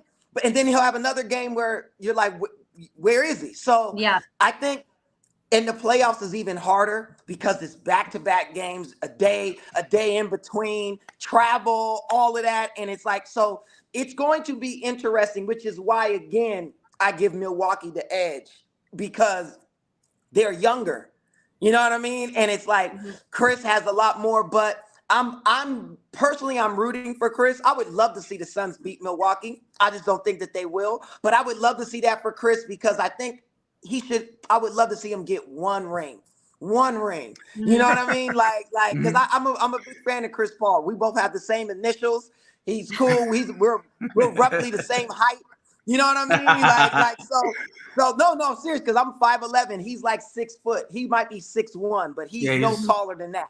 And so it's it's just good, and I like him. So I would love to see that, but I don't know. The 7-game series really cuts out any luck. It really does. You can win a game, you can get hot, but to beat a team 4 times, hey. That's So it should be. It's going to be interesting. I'm excited to see it. And for as much as we gave up for him, we need this deal to work out. We absolutely need this deal to work out. I agree. Yeah. I mean, listen, you lost. Now he's now known as Brooklyn Bridges. I mean, he's he's balling in Brooklyn.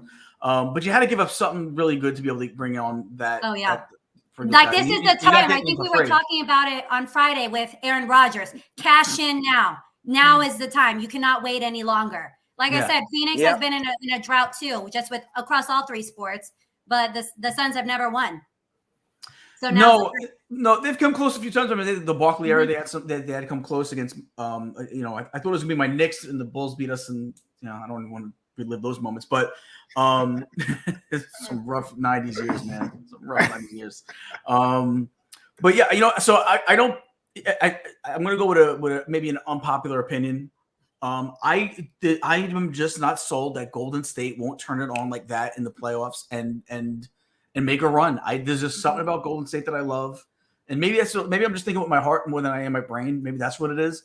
But there's something about Golden State that I just still love. Like Nigel, that's my second team after the Knicks. How are you not a Curry fan? That's my favorite player in the league. I remember the Knicks almost drafted him. There was talk that the Golden State swooped in the pick before and took him.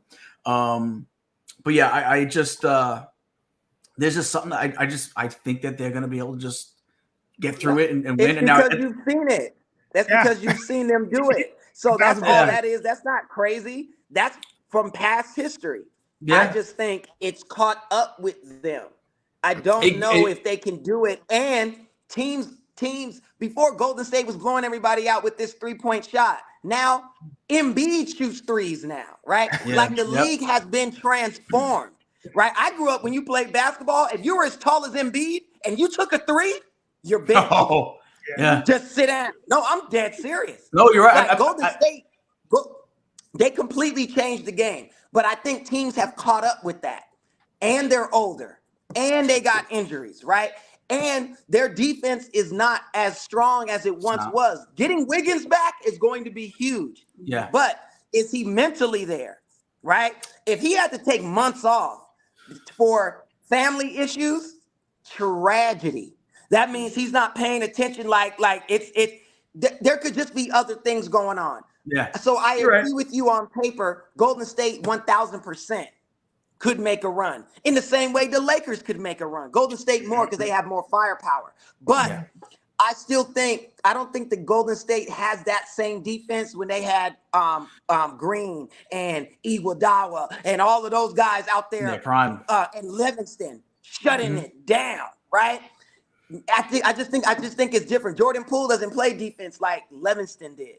You know what I mean? He has a better offensive game, but not as strong of a defensive game. And in the playoffs, that it's a cliche, but defense does win championships. Like if you can get a stop when you need one, right? It changes stuff, right? So it's going to be interesting. Do I think Golden State absolutely can make a run? 1,000%. Is it likely? No, only because of injuries and lack of defensive prowess. That's what I would say. You know, it's funny you say that too, because I remember those days, 80s, early 90s, where the center on your team you didn't know they couldn't shoot threes. They just never shot threes. Like they never even attempted threes back then. I could imagine Patrick Ewing trying to post up and shoot a three. It just didn't, pull up and shoot a three. It just didn't happen. I think Golden State is just that pedigree. You're right. They definitely lost some of that defensive stuff they had in the prime with Green in his prime and Levinson. So I agree. It's not the same team. They're going to rely more on that deep shot. I think I just need to see them beaten early on for it finally to sink in. I'll tell you this though: if they don't get past round one, then it's time to break it up and let's see let's start the process now.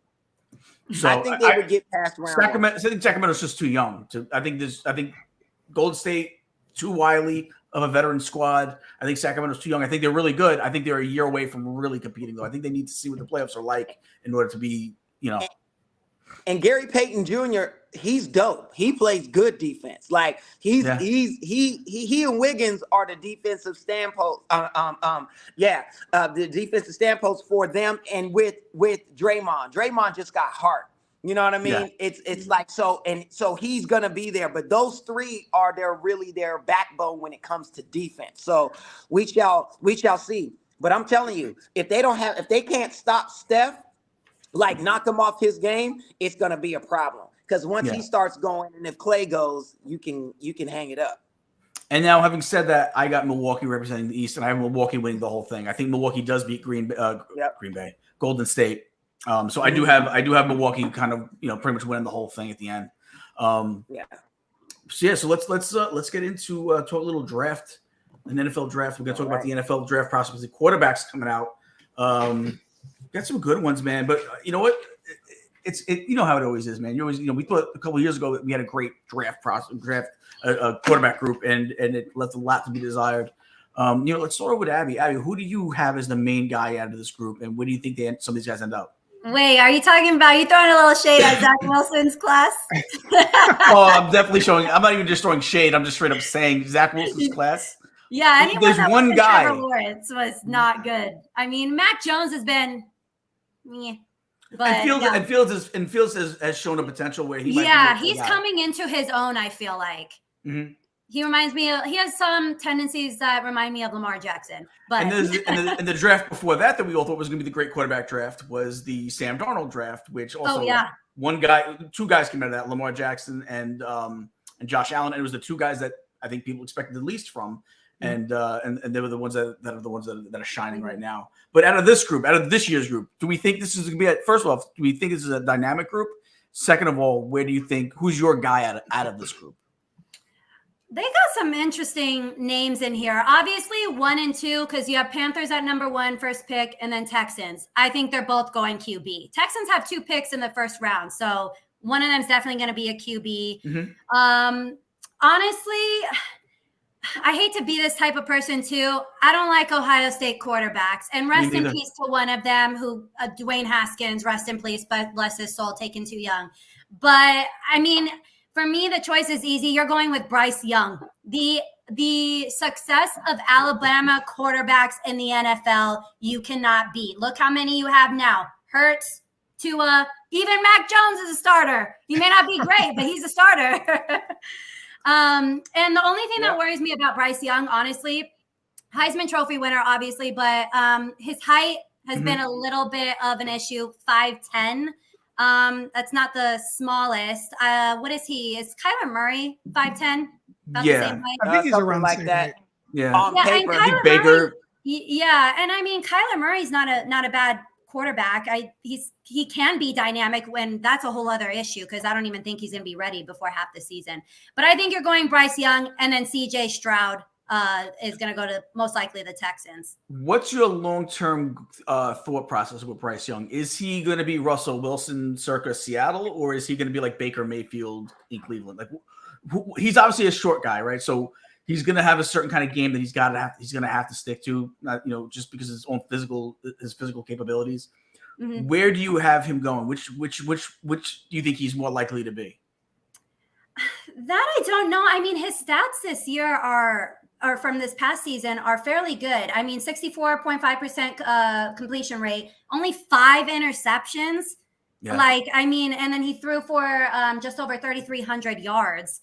I mean, the thing is, I don't think the Panthers have anybody either. So it's going to be a rough year for him coming out the gate. I don't think he's going to completely pop off in his rookie year.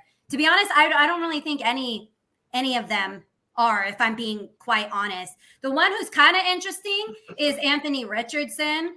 100%.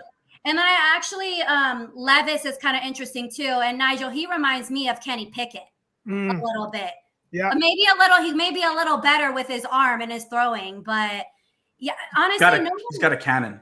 Yeah, oh yeah, and I think he's a little bit taller than Kenny Pickett too. But he's 6'4". Mm-hmm. So yeah, I'll tell you what. But you're talking about Anthony Richardson. Anthony Richardson kind of reminds me. And this is you're gonna think I'm being crazy, but there's something about him that makes me think of Ben Roethlisberger. He's got the size, he's got the weight, the height. Huge. He's a big guy, and he can run. I think he's the fastest out of all these. He's the biggest out of all these quarterbacks that are coming out, but he's also the fastest. He should go first. If I wanted a quarterback, Anthony Richardson is who I'm taking. That's what I would say over Bryce Young. Even Will Levis, I think it is the guy out of Kentucky. Dope.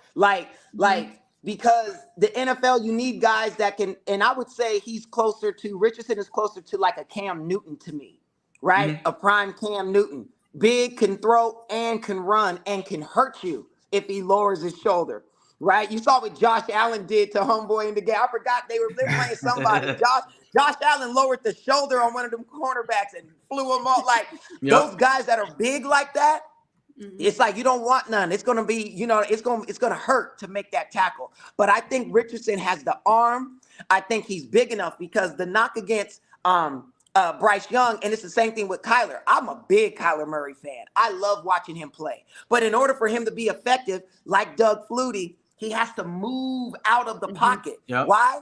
Because his offensive lineman, nobody's shorter than 6'5", 380 pounds. That's a brick wall. How can he can't see over it. He has to look around, right? So he has to make room to throw the football. That creates more time, right? Like that you have to hold the ball, which is a tragedy when you got defensive linemen that can run 4 threes now, right? Yeah. So you have seconds. So you need somebody who can see over the line immediately. Right? More so. Not saying he can't be effective, but in the I would rather take a quarterback that I don't have to that doesn't have to have so much space to do something, right? Because without that, because Bryce Young is not the fastest, and he may be good and be able to throw the football, but the league is huge. It's more difficult. So I would take somebody like Will from Kentucky, somebody like Mr. Anderson out of Florida first, because they're big, they can throw, they can play and run. Like, because that's what you need now. So that's just my opinion. I'm big on Anderson, even CJ Stroud, and I get Abby. You don't like Ohio State quarterbacks. No. I totally get it. But I just think teams have to take those kinds of things into consideration when you're drafting your QB. Look what happened with Russell, right? It's like Russell Wilson is not the same anymore. He's older, so there's that. But he has issues. His height has always been an issue. Sometimes he would have to drop back 15 yards just to get a view so he could launch it. You know what I mean? So I think that has something to do with it. But I'm not overwhelmed by this class of QBs. Not by any stretch. But shoot, the greatest quarterback to ever play the game, arguably in people's mind, depending on your generation, Tom Brady was Mr. Irrelevant, the last pick. So. You know what I mean? We shall see. And I only say arguably. I understand nobody is close in Super Bowl titles, but I'm a Joe Montana kid. I grew up on Joe Montana. I saw Joe Montana in his prime. Undefeated in the Super Bowls, 11 touchdowns, 0 interceptions. You know what I mean? He never threw an interception in the Super Bowl. The perfect. That's like MJ. Never saw a 7th game. Never lost in the title, 6-0, six finals MVP. I get LeBron. LeBron been there 10 times. Yeah, but he only won 4. That's a 40% win percentage. You know what I'm saying? Joe Montana never threw a pick? LeBron is the greatest of all time. If this is baseball, batting 400, that's Ted Williams. In the NBA, tragedy.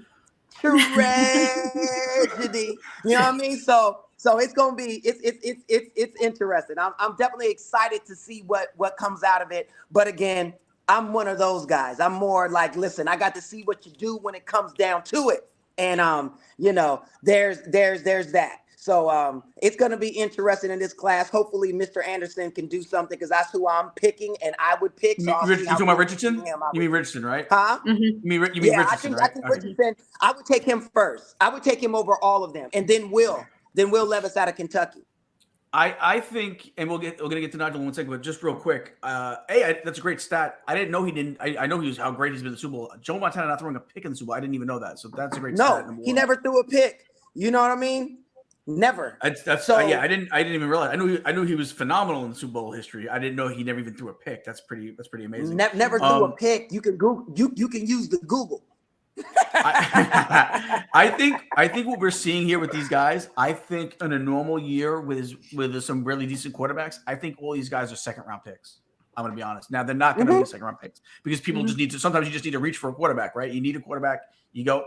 But I think what's going to happen is I think we're going to look back at that Carolina trade that they made with Chicago, and we're going to realize how much they lost that trade when it comes down to it. Because I don't think anyone here is going to be a star. That's my personal opinion. Nige, what do you have? Listen, I'm going to buck the trend. First of all, I'm going to say that we've talked about a lot of greatness. We've mentioned Joe Montana's now the latest, and Tom Brady and Jordan. We've mentioned all the greatness. And we expect a lot from these young kids coming out of school to jump into the pros. And the unfortunate part is that the greatness isn't going to show up for a long time because depending on their situation, depending on their front guys, and even depending on the defense, which is where I'm going to buck the trend, because I understand you guys have made all the points that I was going to make with the quarterbacks. Like I'm 100% on board with each and every one of you, but I also want to talk about something that Caleeb just kind of squeaked past, but really touched on is the defenses, man. These defenses are getting so fast that they are now becoming the Joel Embiids of their positions. It doesn't matter where you play anymore because the defenses are so fast. They're faster than some of the offensive guys. And that was the crux of offense. So like, I'm not going to name names and be specific. All I'm going to say is that we are liable to see a first round slew full of defenses other than defensive players, other than the quarterbacks that we know are predictable for the teams that need it. Like we know that Carolina needs a quarterback. We know that, you know what I mean? We know that certain teams need it bad. And to your point, Gene, it's like they need it because of necessity. We know that they just need something. But the defenses, I think the defensive players are just going to get bigger and faster. And I think that's what's going to shock a lot of teams when it comes to the trading table, during the draft, after the draft and free agency, and just before the season starts up.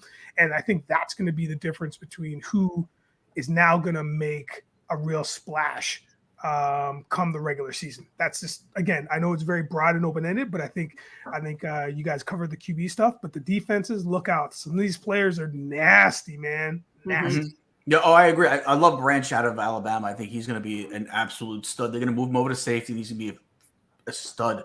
Gonzalez from Oregon, the DB, like it's just it's gonna be dirty, man. It's gonna be mean. And then let's say Will Anderson. He's gonna be. I mean, he's best pass rusher in the draft. Yep. I'll tell you what. I love a lot of the things that Anthony Richardson does. His inaccuracy though is he goes. Listen, throwing deep, he's accurate deep, but he can't throw deep all the time, right?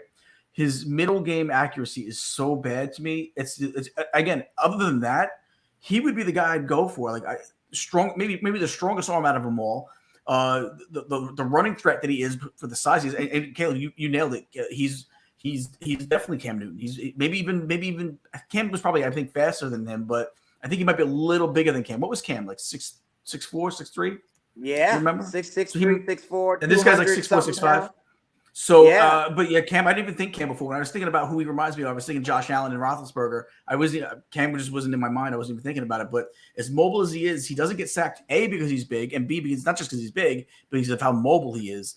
Again, there's something about that middle game inaccuracy where most of his passes are going to go. But I'll tell you what, one thing I do like is if you ever see him have a really bad game in college, he usually followed it up with a pretty good game. I remember it was a game against Tennessee where he threw like 450 yards after having a really bad game against South Florida. So he's been known to basically bounce back from bad games. Fortunately, in the NFL though, you don't get that same opportunity to be able to bounce back. Sometimes a couple of losses in a row, and that's your season, right? So games mean so much more in the NFL. Mm-hmm. No, you're absolutely right, and I would say this: you can improve your accuracy. Just look at Jalen Hurts. Yeah. I'm a diehard Eagles fan, and I was mortified when we got Jalen Hurts. He was a tragedy in college, in my opinion. I was like, no, anybody but him, right? And I was like, his accuracy is trash. And if you watch that season, he was missing a lot of balls. There were balls that we had dudes wide open, and he was still overthrowing, right? But he was able to be more accurate than he had ever been. So obviously, you can improve your accuracy. What you can't improve is height. What you can't improve is, you know what I mean? Like things, physical stature and stuff. So I think it's a better gamble on somebody who you can teach to be more accurate. You can't teach Bryce Young to be 6'4". You see what I mean? Right. Like it's just a different thing. So you're gonna have to deal with other things. But I hope the best for all of these guys. But if I was picking, I would bet on guys that have attributes that you can't teach, and then worry about the things that I can teach. I can get you accuracy. I can't get you, height and that sort of thing. That's a good point too, because you know what? The same thing on Josh Allen. The knock on Josh Allen coming out was he was the least accurate out of all those guys coming into the draft. And what has he done? He's become the best guy out of that draft. He's been the best quarterback in that draft. Because he's been able to fix that. You can teach. You're right. You just practice enough. You teach it enough. You can learn. You can learn to be more accurate. You're not gonna be able to. You can't learn to run a 4.3 40. You know what I'm saying? You can't. No. I mean, I guess you can. You can practice it and learn how to like different running techniques. But if you're not fast, you're just not fast. Like no matter how much I practice, I'm never gonna run a 4.3 40. That's just never gonna happen. So you can only practice how to run fast to an extent. But the thing you can't learn is, like you said, height, man. Height and arm strength. Yeah, you can work out a little bit, but that to be able to still be able to gun a ball like some of these guys can, it's not able to, you just can't do it. I do like Anthony Richardson. I think out of them all, I feel like Anthony Richardson has the best upside. So I don't think any of them were really going to be great. If like Anthony Richardson as a Jet fan, if he was for whatever reason, if he was to slip, I would never go for a quarterback early in the second round, although we might not have a second rounder anyway. But if Anthony Richardson was to happen for whatever reason, quarterbacks drop sometimes. Geno Smith. He was still a first round with Lamar Jackson, but there was a drop there. If this guy was to drop into the second round as a Jet fan, I wouldn't mind us picking him up and getting a flyer in the second round. If I was the Jets, I would get him because look who you're about to get. You're going to get one of the greatest quarterbacks to ever play the game, and there's no rush to get him on the field. Aaron's not threatened. See, when they drafted Love in Green Bay, that pissed him off. He didn't like that because they were basically saying, you're done. He was like, no, I wasn't. So their relationship deteriorated. But in New York, he's only going to give them 1 or 2 seasons. They know that. Exactly. So he don't care. He knows he's leaving. He just wants to try to get one more ring. So he'll be more apt to teach somebody and be part of his legacy. One of those quarterbacks get underneath Aaron Rodgers and really learn like that. That's how you learn to be a better quarterback, working underneath one like that. That's not threatened by your presence. Aaron will teach him. That will be the best school for him. Like, like that's what you do. While you got that guy there, you bring in a young boy who's going to replace Zach Wilson. And here's the thing too: have a great career as an NFL analysis. You know what I mean? He can do that after. But here's the other thing too: is you know what, you get to go to Rodgers and say, hey, listen. Not only can you come here and you don't have to worry about this kid because we obviously are bringing you here to play for the next 2 years. We're not bringing you here to not play for the next 2 years, but he can be part of your legacy. You can teach him to be the next you going forward. You can teach him what he needs to do. And he can be, he could look back and be part of your legacy. I mean, we all look at Mahomes has always been so nice about all the stuff that Alex Smith did for him in Kansas City. And it let Alex Smith, that was part of his legacy. Now, Alex Smith's legacy is going to be tied to Mahomes because he was the guy that taught Mahomes how to be a pro when he was a rookie and he didn't play. We could have that same situation here where Rodgers can now, and let's face it, get some criticism for not being good to the young quarterbacks. This is where you can kind of reverse that and let Richardson be part of his legacy. So I'm not saying the Jets are going to go quarterback second round. I'm just saying I wouldn't be against it if they did. If this guy was to be able to fall there, he would need to fall first because this is the only guy I would take. He like and you know, and to piggyback off Abby with the Ohio State quarterbacks. I feel the same way, but it's about Ohio State quarterbacks. But I feel even strongly more about, you know where I'm going? No, I'm interested. That's why I'm laughing. I'm like, what is he gonna say? USC quarterbacks. I'm sorry. I know you. Oh yeah. Oh no, I agree. I mean, Mark Sanchez, Sam Darnold. The Jets better not ever draft a USC quarterback again. Nobody better ever. I would, if I was a quarterback, I'd never go to USC because I feel like they would never turn out to be good pros. Unfortunately, I know that's what got you to be a Jet fan was your Mark Sanchez fandom from USC. Yeah, because I followed him out of SC. Yeah. And I mean, he did good the first couple of years. You know what I mean? There was just a quick downfall. You know what I mean? So he wasn't terrible. Sam Darnold, I wanted more out of though. Yeah, and I think he still has some time to turn it around too. So no, and we talked about him being on the 49ers. I think he has a real chance now. He could. Me too. Mm-hmm. All right, guys, we're gonna talk a little bit before we get out of here. One last quick segment. We're gonna talk about the new head coaches and the new spots they're at. Not necessarily new head coaches, but the new spots they're at. So like Peyton. And Frank Reich both got new jobs after having head coaching spots elsewhere. But now they got Denver and Carolina respectively. Also, D'Amico Ryan's in Houston, Jonathan Gannon in Arizona, and Steichen in Indy. Let's go around the room real quick. Who do we think out of all these guys is going to have the best first year with a new team? Abby, let's start with you.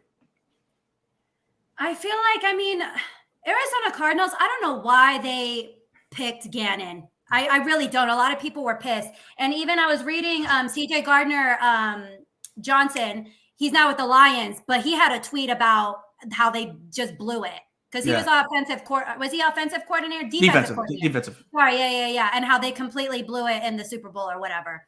I think that who's best set up for success is obviously Denver. So it's going to be Sean Payton. Yeah. Now, if I'm looking at a team, a lot of these teams just don't have a damn quarterback. Yeah. You know what I mean? I can even see make an argument for the Colts going with a quarterback this year. I mean, who are you trusting? I think it's what they got. Minshew. I wrote them all down. Minshew, Ellinger. I can easily see them going with. I think I might rock with Minshew. There's something about Minshew that I like. He's gutty, man. Gardner got heart. Hard. That's what I'm saying. I like him, man. I like him. I do.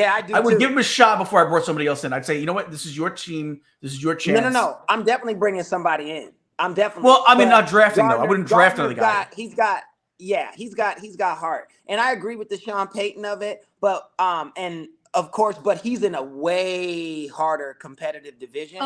Yes.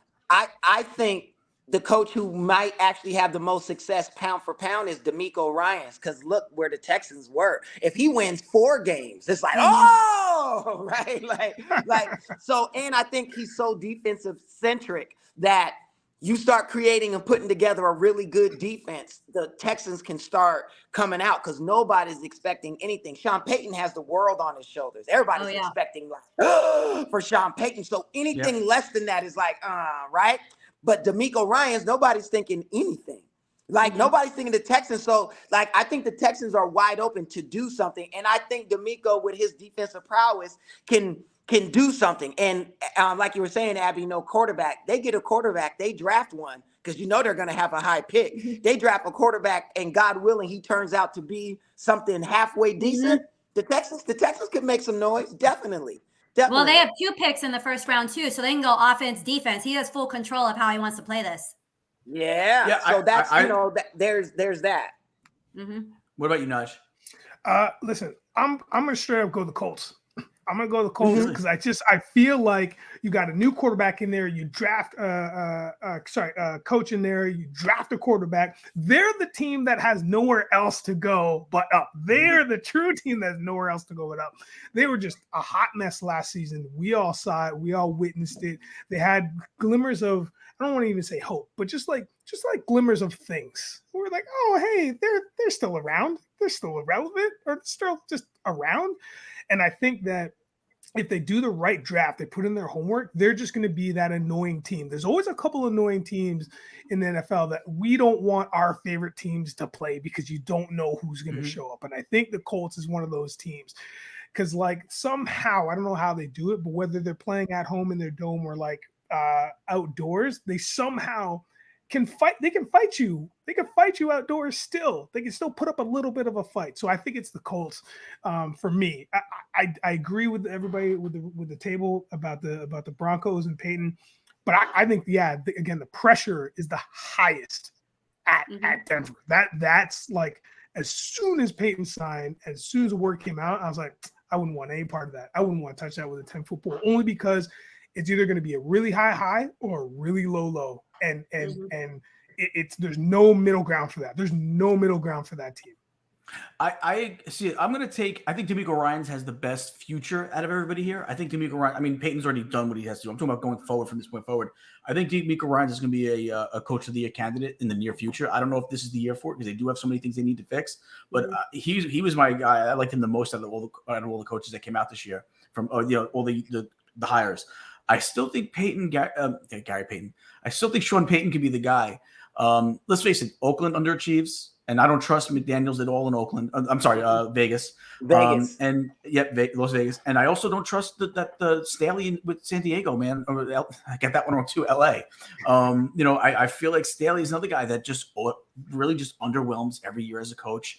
Where they have all the pieces in place, I just don't think the coaching is there. So I do think that Peyton can really make Denver maybe that second place team behind Kansas City and get in there with a wild card. We haven't seen McDaniels do it yet with any of his stops. And Staley, with as loaded of a team as it is, that might be one of the most loaded rosters in the league. For them not to be able to get to be a consistent winning team. I got to tell you, I think that's what makes it easy not easy, but I think that's what gives Denver the chance to basically be the best team out of this group of teams. It's not so much because Sean Payton in Denver, but because of the rest of that division is what's going to allow them to do. Again, I think they're the second best team in that division with Payton as their head coach. Obviously not the first at Kansas City. They're still rocking, but that's where I see that one going, man. I take Payton out of that mix. But purely for that reason, because I think the rest of the division is flawed for the most part, But guys, great show today, man. We kind of covered a bunch of different stuff, some UFC, some golf. So I know looking tomorrow, we're going to talk a little bit about the Dallas Mavericks. They might be in a little hot water, being investigated for some stuff. So make sure you come in for that. We'll have a couple of guests in the house tomorrow as well. And we're also going to preview just the playing games. We're going to talk just playing games, not the rest of the tournament, just the playing games. And also maybe talk a little Hollywood comebacks. So who may have been left for dead in Hollywood that made their comeback over the last few years. We'll talk about those guys as well. But you know what? Any final thoughts, guys? Go Suns. Go Suns. Go Knicks. Yeah. Go Knicks. What about you, Naj? Hey, go Raps, baby. Like, we're doing it. We're doing it. I mean, how far you can go is how far you can go, but I'm still going to support through and through. There you go. You're too nice as a Canadian that you can't help but support them even if they're bad. They tried their best. They tried their best. They tried, yeah, they did. They're going to get all they got. Caleb, what do you got? Final thoughts? Oh man, I'll just say, I want to see the Lakers come out and at least challenge the Grizzlies. You know what I mean? I definitely want to see that for LeBron and AD. And so let's go Lake Show. There you go. Let's beat, and I'm saying beat LA. I'm a Ja fan, so beat LA. Guys, listen, thank you so much for stopping in. We'll see you tomorrow at noon. Guys, have a great day, a better tonight, and we'll see you tomorrow. Peace. That's the pop off for today, folks. Thank you to all of our listeners, as well as our producers, Patty Puddles and Fareed Kameo. And make sure you tune in tomorrow to hear what these hooligans will pop off about next.